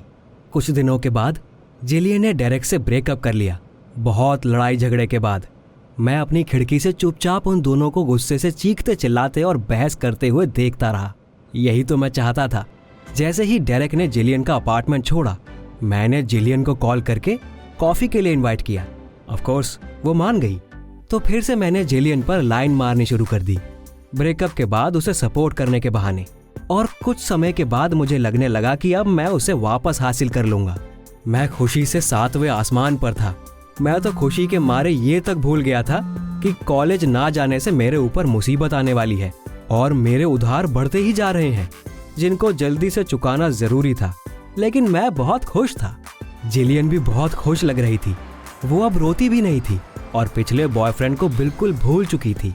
और तो और उसने अपने इस ब्रेकअप का जश्न मनाने के लिए पार्टी भी ऑर्गेनाइज करने का प्लान किया। उसने मुझे बताया और अपने घर बुलाया। मान जाओ शॉन, इस पार्टी में मेरे सारे अच्छे दोस्त आने वाले हैं। आपको सबसे मिलकर बहुत अच्छा लगेगा। ऑफ कोर्स मैं एग्री हो गया। मुझे इस बात की भी बहुत खुशी थी कि वो मुझे अब अपने भरोसे के लोगों में गिनने लगी थी और मैं इस पार्टी में जिलियन को प्रपोज करके उसे फिर से अपनी गर्लफ्रेंड बनाने का प्लान कर रहा था। मेरे लिए ये शाम बहुत इम्पोर्टेंट थी। फिर मैं ठीक समय पर उसके अपार्टमेंट पहुंच गया। जिलियन ने दरवाज़ा खोला और मैं अंदर चला गया। शॉन, मेरे दोस्तों से मिलो, उसने खुश होते हुए कहा। मैं उनकी तरफ घूमा। उसके दोस्तों को देखकर मेरी रीढ़ की हड्डी में सिरहन दौड़ गई। डेरेक और टेसा मेरे सामने बैठे हुए थे। ये लोग यहाँ क्या कर रहे हैं? उसके एक्स बॉयफ्रेंड ने और मेरी एक्स गर्लफ्रेंड ने मुझे मुस्कुराकर देखते हुए मेरा रिएक्शन देखना चाह रहे थे। मेरी इच्छा हुई कि जमीन फट जाए और मैं उसमें घुस जाऊं। जिलियन मेहमानों के साथ बैठ गई और कहा, इस घटिया रिश्ते को खत्म करने का समय आ गया है शॉन। और हाँ, रिश्ते में घटिया तुम हो। मुझे थोड़ा थोड़ा समझ आने लगा। हुआ यूं कि जब मैंने टेसा से ब्रेकअप किया तो वो सीधा जिलियन से जाके मिली और मेरे बारे में उसे वार्न किया। थोड़े समय बाद वो दोनों दोस्त भी बन गए और जब मैंने डेरेक से उसके सीक्रेट जानने की कोशिश की तो उन्होंने मुझे टेस्ट करने का फैसला किया। जिलियन के बॉयफ्रेंड ने मुझे जानबूझकर एक झूठी कहानी सुनाई और मैंने फटाक से वो कहानी जिलियन को सुना दी। नेचुरली वो ब्रेकअप नहीं करना चाहते थे। उन्होंने ये सब ड्रामा मुझे मजा चखाने के लिए किया था। शॉन, तुम बहुत बुरे इंसान हो और हाई स्कूल के बाद से बिल्कुल भी बदले नहीं हो। यहाँ से चले जाओ और दोबारा मुझे अपनी शक्ल नहीं दिखाना, जिलियन ने गुस्से से कहा। मैं तुरंत वहाँ से निकल आया। मैंने इतनी शर्मिंदगी जीवन में कभी महसूस नहीं की थी। पहले तो मुझे जिलियन और उसके फ्रेंड पर बहुत गुस्सा आया, पर बाद में मुझे एहसास हुआ कि गुस्सा मुझे खुद पर आना चाहिए। आखिरकार वो लोग सही थे। मैं सच में बहुत बुरा आदमी था और अब मैं ये समझ चुका हूँ। मैं इस बारे में रात भर सोचता रहा। अगले दिन मैंने फैसला किया कि मैं जिलियन से अपनी गलतियों के लिए माफ़ी मांगूंगा। लेकिन जब मैंने अपनी खिड़की से बाहर देखा, मुझे वो दिखाई नहीं पड़ी। जिलियन के अपार्टमेंट में कोई और आ गया था। मुझे पता चला कि वो सुबह ही अपार्टमेंट छोड़कर जा चुकी थी। मुझे समझ नहीं आ रहा था कि अब वो कहाँ मिलेगी। मुझे पता है कि आप कमेंट्स में क्या लिखेंगे, यही ना कि मैं बुरा आदमी हूँ और मेरे साथ ठीक ही हुआ है। हाँ, आप सही हैं, लेकिन अब मैं अच्छा बनना चाहता हूँ और इसकी शुरुआत मैं उन लोगों से माफ़ी मांगकर करना चाहता हूँ जिन्हें मैंने चोट पहुँचाई है।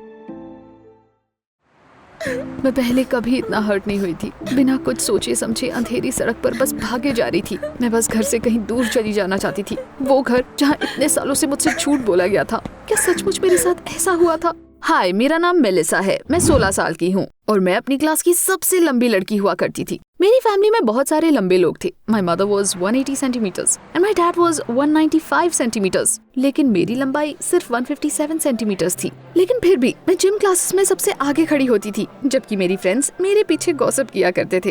एनीवे, जल्द ही उन्हें गॉसिप करने के लिए एक नई चीज मिल गई। समर हॉलिडे से पहले स्कूल के आखिरी दिन हमारे स्कूल में मॉडल स्काउट्स आई। उन्होंने बताया कि उन्हें फैशन शोज के लिए टैलेंटेड लड़कियों की जरूरत है, इसलिए उन्होंने हमारे स्कूल में casting रखी। I gave it everything that I got. I walked down a runway in heels, spun around and blew a kiss to the audience. ये देखकर स्काउट्स खुश हो गई और उन्होंने हॉलिडेज के बाद मुझे अपनी मॉडलिंग एजेंसी में स्टडी के लिए बुलाया। मैं बेहद खुश थी। ये सब कुछ मेरी हाइट की वजह से हो रहा था। आफ्टर ऑल सबको पता है बस टॉल लोग मॉडल्स बन सकते हैं।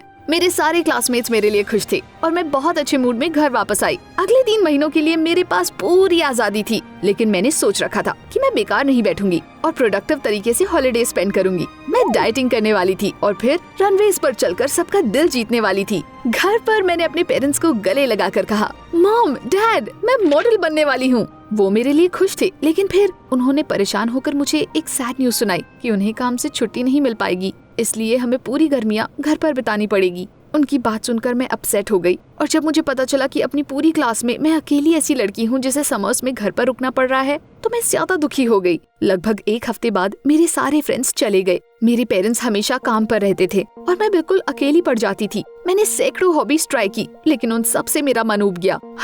The only thing I was interested in is following a strict diet and jogging in the mornings.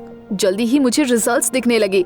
मेरी कमर पूरे 2 सेंटीमीटर पतली हो गई थी। मिरर में खुद को देखते ही मेरे फेस पर स्माइल आ गई और अचानक मेरे माइंड में एक ख्याल आया। मैंने सोचा कि मेरी मॉम अपने जवानी के दिनों में कैसी दिखती होंगी। मे बी मैं अब उनकी जैसी दिखती थी। मैंने एक फैमिली एल्बम उठाकर एक के बाद एक तस्वीरें देखनी शुरू कर दी। I found it! मेरी मॉम सच में बहुत खूबसूरत थी, लेकिन हम में कुछ भी सिमिलर नहीं था। मेरे डैड के साथ भी सेम था। Maybe the similarities would be more obvious if I found photos of us as kids, है ना? मैंने 2 बार पूरा एल्बम देख डाला, लेकिन अपने बचपन की कोई तस्वीर नहीं मिली। जब मेरे पेरेंट्स काम से वापस आए तो मैंने उनसे इसके बारे में पूछा। मेरी मॉम ने थोड़ी देर सोचने के बाद जवाब दिया कि उस वक्त उनके पास कोई कैमरा नहीं था। वेल, ये बिल्कुल झूठ था। एल्बम में मेरे बर्थडे वाले साल के बहुत सारे फोटोज थे, लेकिन उनमें से किसी में मैं उनके साथ नहीं थी। मेरे पेरेंट्स ने मेरे बचपन की फोटोज क्यों नहीं ली? Maybe they hadn't known me then because I had grown up in an orphanage. ये सोचते ही मेरे रोंगटे खड़े हो गए और मैं तुरंत इस ख्याल को अपने दिमाग से निकालना चाहती थी। What nonsense! After all, मेरे पेरेंट्स और मुझ में काफी सिमिलैरिटीज थी, जैसे कि मेरी हाइट, और मैं बिल्कुल अपनी मॉम की तरह हंसती थी। मेरी फोटोज ना लेने के बहुत सारे रीजंस हो सकते हैं, है ना?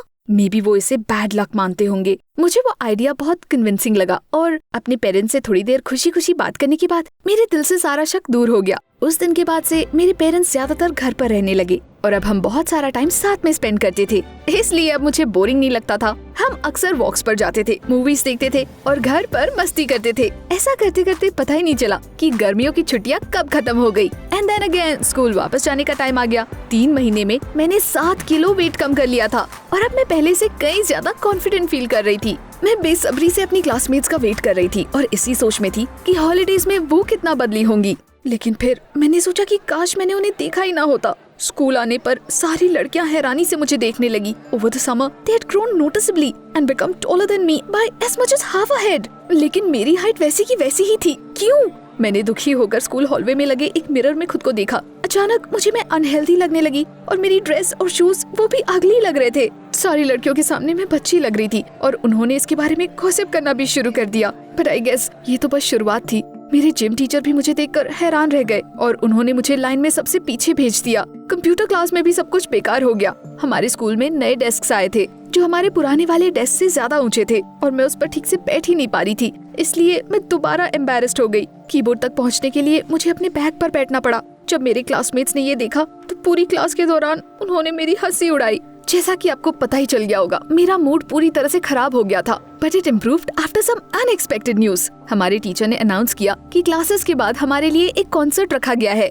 घंटी बजते ही भागते हुए हम सब हॉल में गए, लेकिन वहाँ पहले ही बहुत सारे लोग थे। मैंने स्टेज के पास जाने की बहुत कोशिश की, लेकिन कोई फायदा नहीं हुआ। लोग मेरे पैरों पर चढ़े जा रहे थे और पूरे कॉन्सर्ट में मुझे अपने क्लासमेट्स का सिर्फ सिर दिखाई पड़ा। Never mind, upcoming fashion show के ख्याल ने मुझे वहाँ पर दुखी होकर रोने से रोक लिया।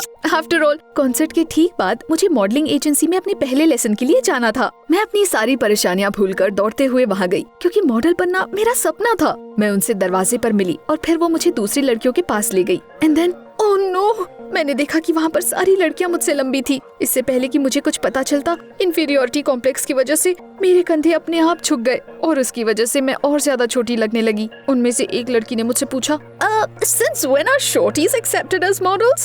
ये सुनकर सभी लोग मुझ पर हंसने लगे। It was too much for me. मैं और बर्दाश्त नहीं कर पाई। मेरे पैर जोर जोर से कांपने लगे, मेरी आंखों से आंसू निकल आए और मैं वहाँ से भाग गई। घर पर भी मैंने रोना बंद नहीं किया। मेरे पेरेंट्स ने मुझे दिलासा देने की पूरी कोशिश की, लेकिन इसकी वजह से मुझे और ज्यादा गुस्सा आ रहा था। आखिर क्यों, बताइए मुझे। अचानक से मेरी ग्रोथ कैसे रुक गई? सब कुछ इतना अच्छा चल रहा था। मैंने अपने पेरेंट्स से पूछा, लेकिन बेचारे मेरे पेरेंट्स कुछ नहीं बोल पाए और उन्होंने बस इतना कहा कि कभी कभी ऐसी चीजें होती है। लेकिन मेरी मॉम को बिल्कुल भी एक्टिंग नहीं आती। I saw a tear run down her face. उस रात मैंने अपने पेरेंट्स से कुछ नहीं कहा, लेकिन एक चीज तो साफ हो गई थी, वो मुझसे कुछ छुपा रहे थे और जरूर वो कुछ ऐसा था जो मुझे बिल्कुल अच्छा नहीं लगता। मुझे सच्चाई का पता लगाना ही था, इसलिए मैंने उनके सोने का इंतजार किया। उसके बाद फ्लैशलाइट लेकर क्लू की तलाश में मैंने पूरा अपार्टमेंट छान मारा। मुझे नहीं पता था कि मैं क्या ढूंढ रही हूँ, लेकिन मुझे अपने इंट्यूशन पर पूरा यकीन था और इसने मुझे निराश नहीं किया। But what I found turned my life upside down. एक पुरानी किताब में बुकमार्क की जगह एक छोटा सा कागज का टुकड़ा मिला।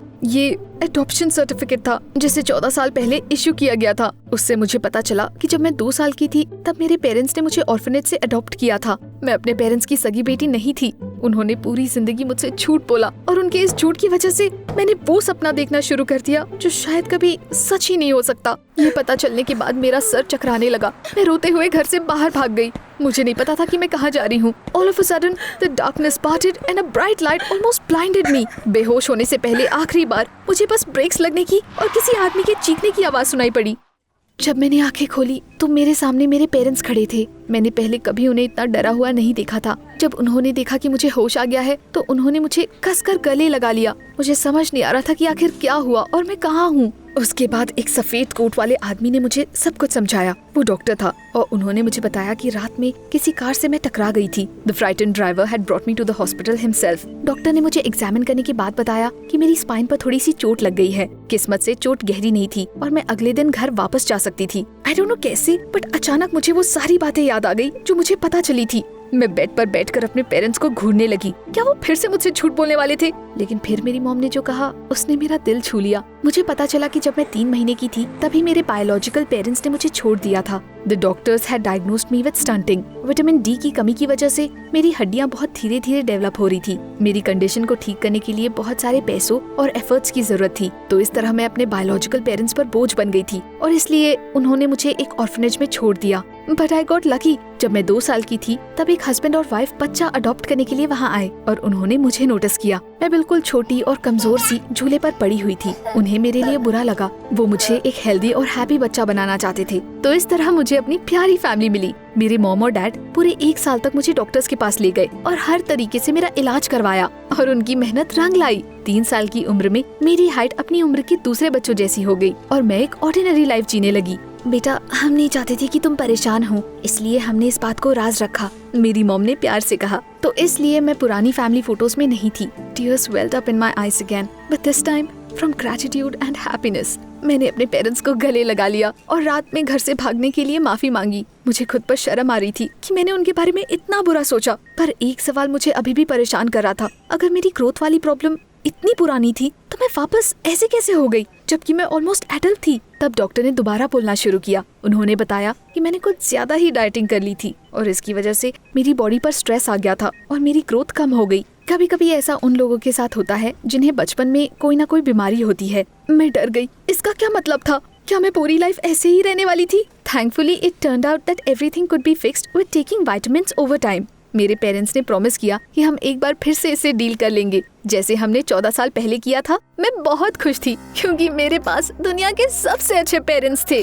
अगले दिन मैं हॉस्पिटल से डिस्चार्ज होकर बहुत अच्छे मूड में स्कूल वापस गई। कोई भी इंसान या चीज अब मेरा मूड खराब नहीं कर सकता था। मैंने अपने कंधे ऊपर किए और कॉन्फिडेंस के साथ चलते हुए अपने डेस्क पर गई। उसके बाद मैंने बेंच पर अपना बैग रखा और प्राउडली उसके ऊपर बैठ गई। Just imagine, no one laughed at me now. यहाँ तक कि एक लड़का मेरे लिए कहीं से तकिया भी लेकर आया था ताकि मैं आराम से बैठ सकूं।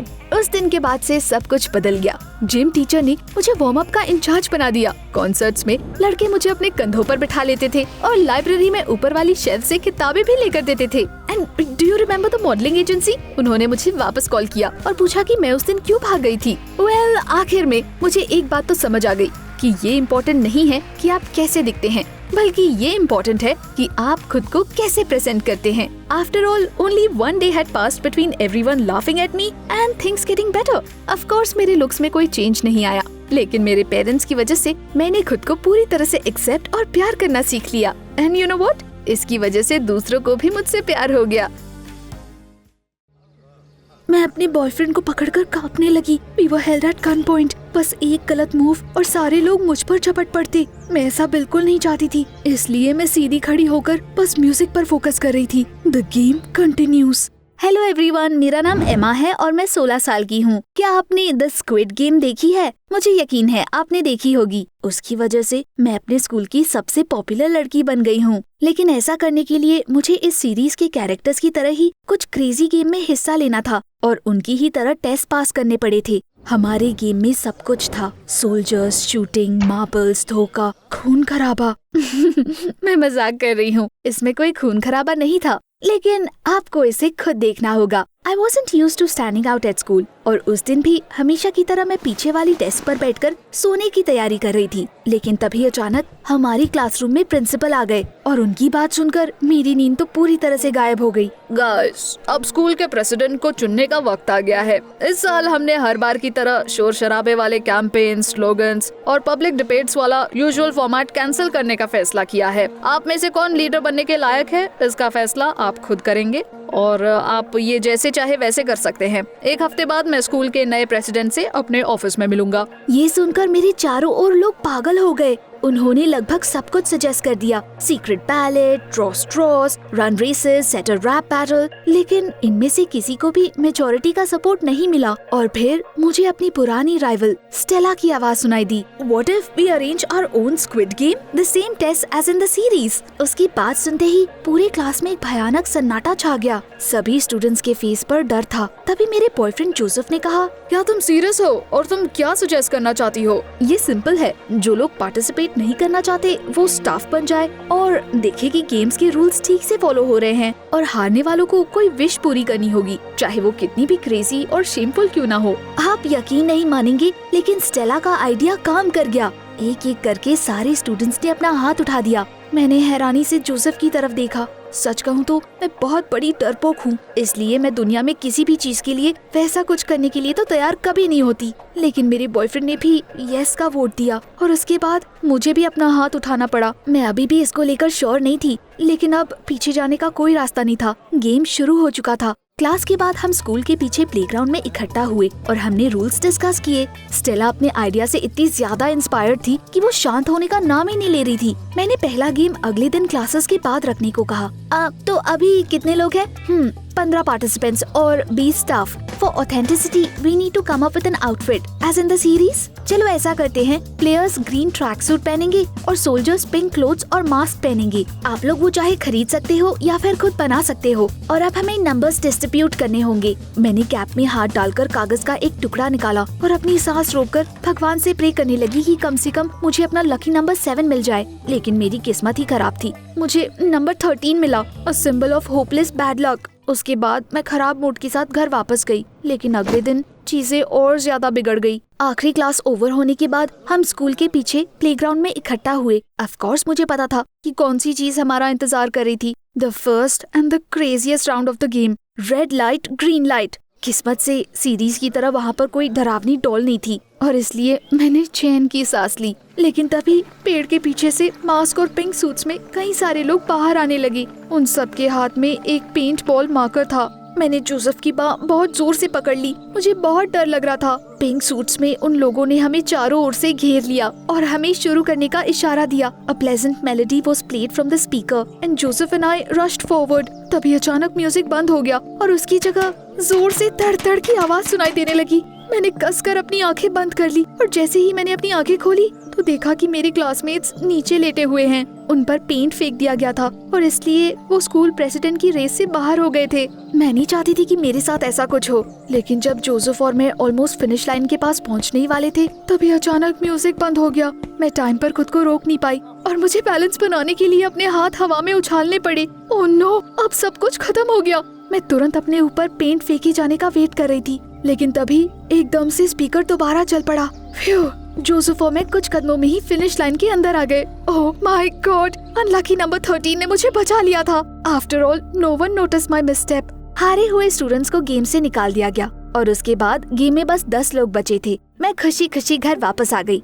उस सीरीज की इतनी बड़ी फैन होने की वजह से मुझे पता था कि नेक्स्ट राउंड में क्या होने वाला है। Sugar honeycombs game. मैंने चीनी और बेकिंग सोडा से डालगोना बनाया और फिर उनके जमने का वेट किया। उसके बाद मैं एक नीडल लेकर रिहर्स करने लगी। स्क्विड गेम के मेन कैरेक्टर की तरह मैंने भी कैंडी को चाटना शुरू कर दिया और जल्दी ही नीडल की हेल्प से उसमें से ट्रायंगल को आसानी से बाहर निकाल लिया। इस तरह मैं अगले दिन गेम के लिए 100% तैयार थी। क्लासेस के बाद हम दोबारा प्लेग्राउंड पर इकट्ठा हो गए। Suddenly instead of sweets I saw sheets of paper laid out for the hopscotch. Oh no, उन्होंने गेम्स का ऑर्डर ही चेंज कर दिया। अब हमें ग्लास ब्रिज वाला गेम खेलना था, वही जिसमें ड्रामा में ढेर सारे प्लेयर्स आउट हो गए थे। मैंने दोबारा कैप में हाथ डालकर एक कागज का टुकड़ा निकाला। मैं यही प्रे कर रही थी कि कम से कम अब की बार मेरा लक काम कर जाए। मैंने कांपते हुए हाथों से पेपर खोला और फाइनली मैंने चैन की सांस ली। I was 9th। Of course सब कुछ सीरीज जैसा नहीं था। सेल्स चुनने में गलती करने पर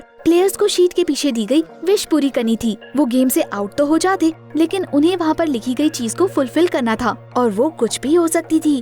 मेरी आंखों के सामने एक एक करके पार्टिसिपेंट्स गेम से बाहर होते गए। मैंने सेफ सेल्स याद कर लिए और उन्हीं पर कदम रख के आगे गई। पूरा पेपर हॉपस्कॉच पूरा करने के बाद मुझे पता चला कि किस्मत ने मुझे किस चीज से बचाया था। The losers eat cockroaches, climb tall trees and send their most shameful photos into public chats. अगर मुझे ऐसा कुछ करना पड़ता तो मैं तो शर्म या डर से ही मर जाती। लेकिन मेरे नंबर 13 ने इस बार भी मुझे निराश नहीं किया और मैं लकी 4 में आ गई। मैं, जोसेफ, स्टेला और डैन अगले राउंड में पहुंच गए, लेकिन मुझे नहीं पता था कि उसमें क्या करना होगा। अगले दिन जब मैं क्लासरूम आई तो मैंने देखा कि लोग मुझे घूर रहे हैं। हारे हुए लोग मुझसे और टेस्ट पार करने वाले बाकी सभी लोगों से काफी नाराज थे। मैंने जोसेफ को कस के पकड़ लिया। मुझे ऊपर देखने में भी डर लग रहा था। ऐसा लग रहा था जैसे मेरे आसपास के सारे लोग मुझसे नफरत करते हैं। लेकिन जैसे तैसे क्लासेस ओवर हुई और हम वापस प्लेग्राउंड में आए। A new fight was waiting for us for the final game. और इस बार मार्बल्स गेम होने वाला था। सीरीज के अकॉर्डिंग मुझे याद था कि 2 प्लेयर्स में से सिर्फ कोई एक ही बच सकता है, इसलिए मैंने जोसेफ को अपना कपल नहीं बनाया। स्टेला मेरे पास आ गई और हमने टिक टैक टो खेलने का फैसला किया। उसके बाद हमने जमीन पर सेल्स बनाए और अपनी सांसें थामकर गेम की शुरुआत की। We throw balls to occupy the cells. The one with 3 balls forming a line will win. मैंने अपनी पूरी जान लगा दी, लेकिन जल्दी ही स्टेला के बॉल्स एक सीधी लाइन में दिखाई देने लगे। उसे बस एक और मार्बल फेंकना था और वो जीत जाती। I squeezed the ball, took an aim and I broke the opponent's combination. और कुछ ही मिनट्स बाद मेरे बॉल्स एक लाइन में 3 सेल्स में थे। I won! I won! मैंने सारे बॉल्स अपने बैग में कलेक्ट कर लिए, लेकिन तभी अचानक स्टेला ने कहा, एमा, मुझे पता है तुम पहले गेम में हिल गई थी। अगर तुम अभी हार मानोगी तो मैं स्टाफ को उसके बारे में कुछ नहीं बताऊंगी। वो वीडियो देखेंगे और उसके बाद तुम्हें भी वो सारी विशेस पूरी करनी होगी जो पिछले राउंड में लूजर्स को पूरी करनी थी। उसकी बात सुनकर मैं सन रह गई, लेकिन फिर मैंने तुरंत खुद को संभाला और बैग लेकर भाग पड़ी। मैं भागती जा रही थी, बस यही उम्मीद कर रही थी कि कोई मिरेकल हो जाए। और तभी अचानक पीछे से मुझे स्टेला की जोर से चीखने की आवाज सुनाई दी। मेरा पैर! स्टेला भी मेरे पीछे पीछे दौड़ रही थी और अचानक वो गिर पड़ी और ऐसा लग रहा था कि उसके पैर में बहुत जोर से चोट लगी है। मैं जीतना जरूर चाहती थी, पर ऐसे नहीं। मेरी ओपोनेंट को एम्बुलेंस से हॉस्पिटल ले जाना पड़ा। वहाँ पर सब कुछ अजीब और डरावना हो गया था। मैं इतनी डर गई थी कि मैं फौरन घर की ओर भाग पड़ी, लेकिन वहाँ पर भी मुझे सुकून नहीं मिला। स्टेला के शब्द बार बार मेरे कानों में गूंज रहे थे, इसलिए लगभग 1 घंटे बाद मैं उससे मिलने चली गई। स्टेला, तुम मेरा आईफोन ले लो और मैं कह दूंगी कि मैं वो टेस्ट हार गई थी। Just please don't tell anyone about it. ये सब ले जाओ, मुझे तुमसे कुछ नहीं चाहिए। मैं वैसे भी किसी को कुछ नहीं बताती, टेंशन मत लो। अब मुझे जीतने से कोई नहीं रोक सकता था। फाइनल में मैं और जोसेफ थे और उसने वादा किया था कि वो मुझसे हार जाएगा। मुझे यकीन था कि जल्दी ही मैं प्रेसिडेंट बनने वाली हूँ, इसलिए अगले दिन जब मैं स्कूल गई तो मैं बहुत खुश थी। लेकिन उसके बाद मेरा मूड इतनी बुरी तरह से खराब हो गया कि आप सोच भी नहीं सकते। अब मेरे लिए अपने क्लासरूम में रहना बर्दाश्त से बाहर होता जा रहा था। The students gossiped about each other, called names and divided into small groups. ये तो अच्छा था कि जोसेफ मेरे साथ था, नहीं तो वैसी हालत में मैं पूरी तरह से पागल हो जाती। क्लासेस खत्म होने वाली थी। जोसेफ और मैं अपने फाइनल स्क्विड गेम के लिए मिले। मुझे डिफेंडर का रोल मिला था और उसे अटैकर का। हमारे सारे क्लासमेट्स हमें घेर कर खड़े हुए थे, लेकिन मुझे अभी भी बिल्कुल भी डर नहीं लग रहा था, क्योंकि मैं तो जानती थी कि वो गेम बस एक फॉर्मेलिटी थी। उन्होंने शुरू करने के लिए कहा। I prepare to fake like I was trying to do something, लेकिन तभी अचानक जोसेफ कूदते हुए आया और उसने जोर से मुझे धक्का दे दिया। मैं गिर पड़ी और मेरे घुटने बुरी तरह से छिल गए। Joseph overdid it. मुझे इतनी बेवकूफी से नहीं खेलना चाहिए था। मेरा बॉयफ्रेंड मेरे ऊपर झुक गया और मैंने उठने में मदद के लिए अपना हाथ बढ़ाया, लेकिन मेरी हेल्प करने के बजाय उसने धीरे से मेरे कान में कहा, sorry Honey, it's every man for himself. उस वक्त ऐसा लग रहा था जैसे पूरी की पूरी भीड़ पागल हो गई है।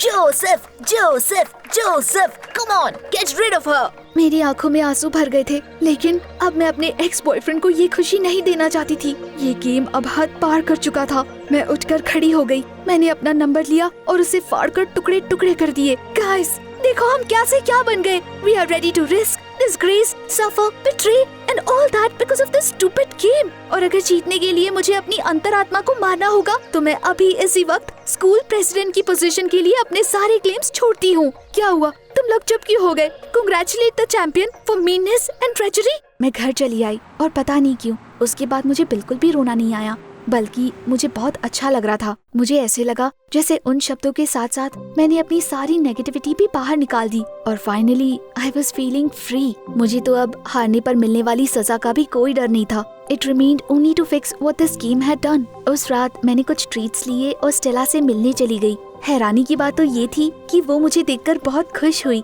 क्योंकि मैं अकेली ऐसी थी जो उसके हेल्थ की फिक्र कर रही थी। हमने बहुत देर तक बातें की और दोबारा फ्रेंड्स बन गए। ये बहुत दुख की बात थी कि वो हॉस्पिटल बेड पर थी। स्टेला का सपोर्ट मेरे लिए काफी यूजफुल साबित हुआ, लेकिन अभी तो मुझे अकेले ही सबसे लड़ना था।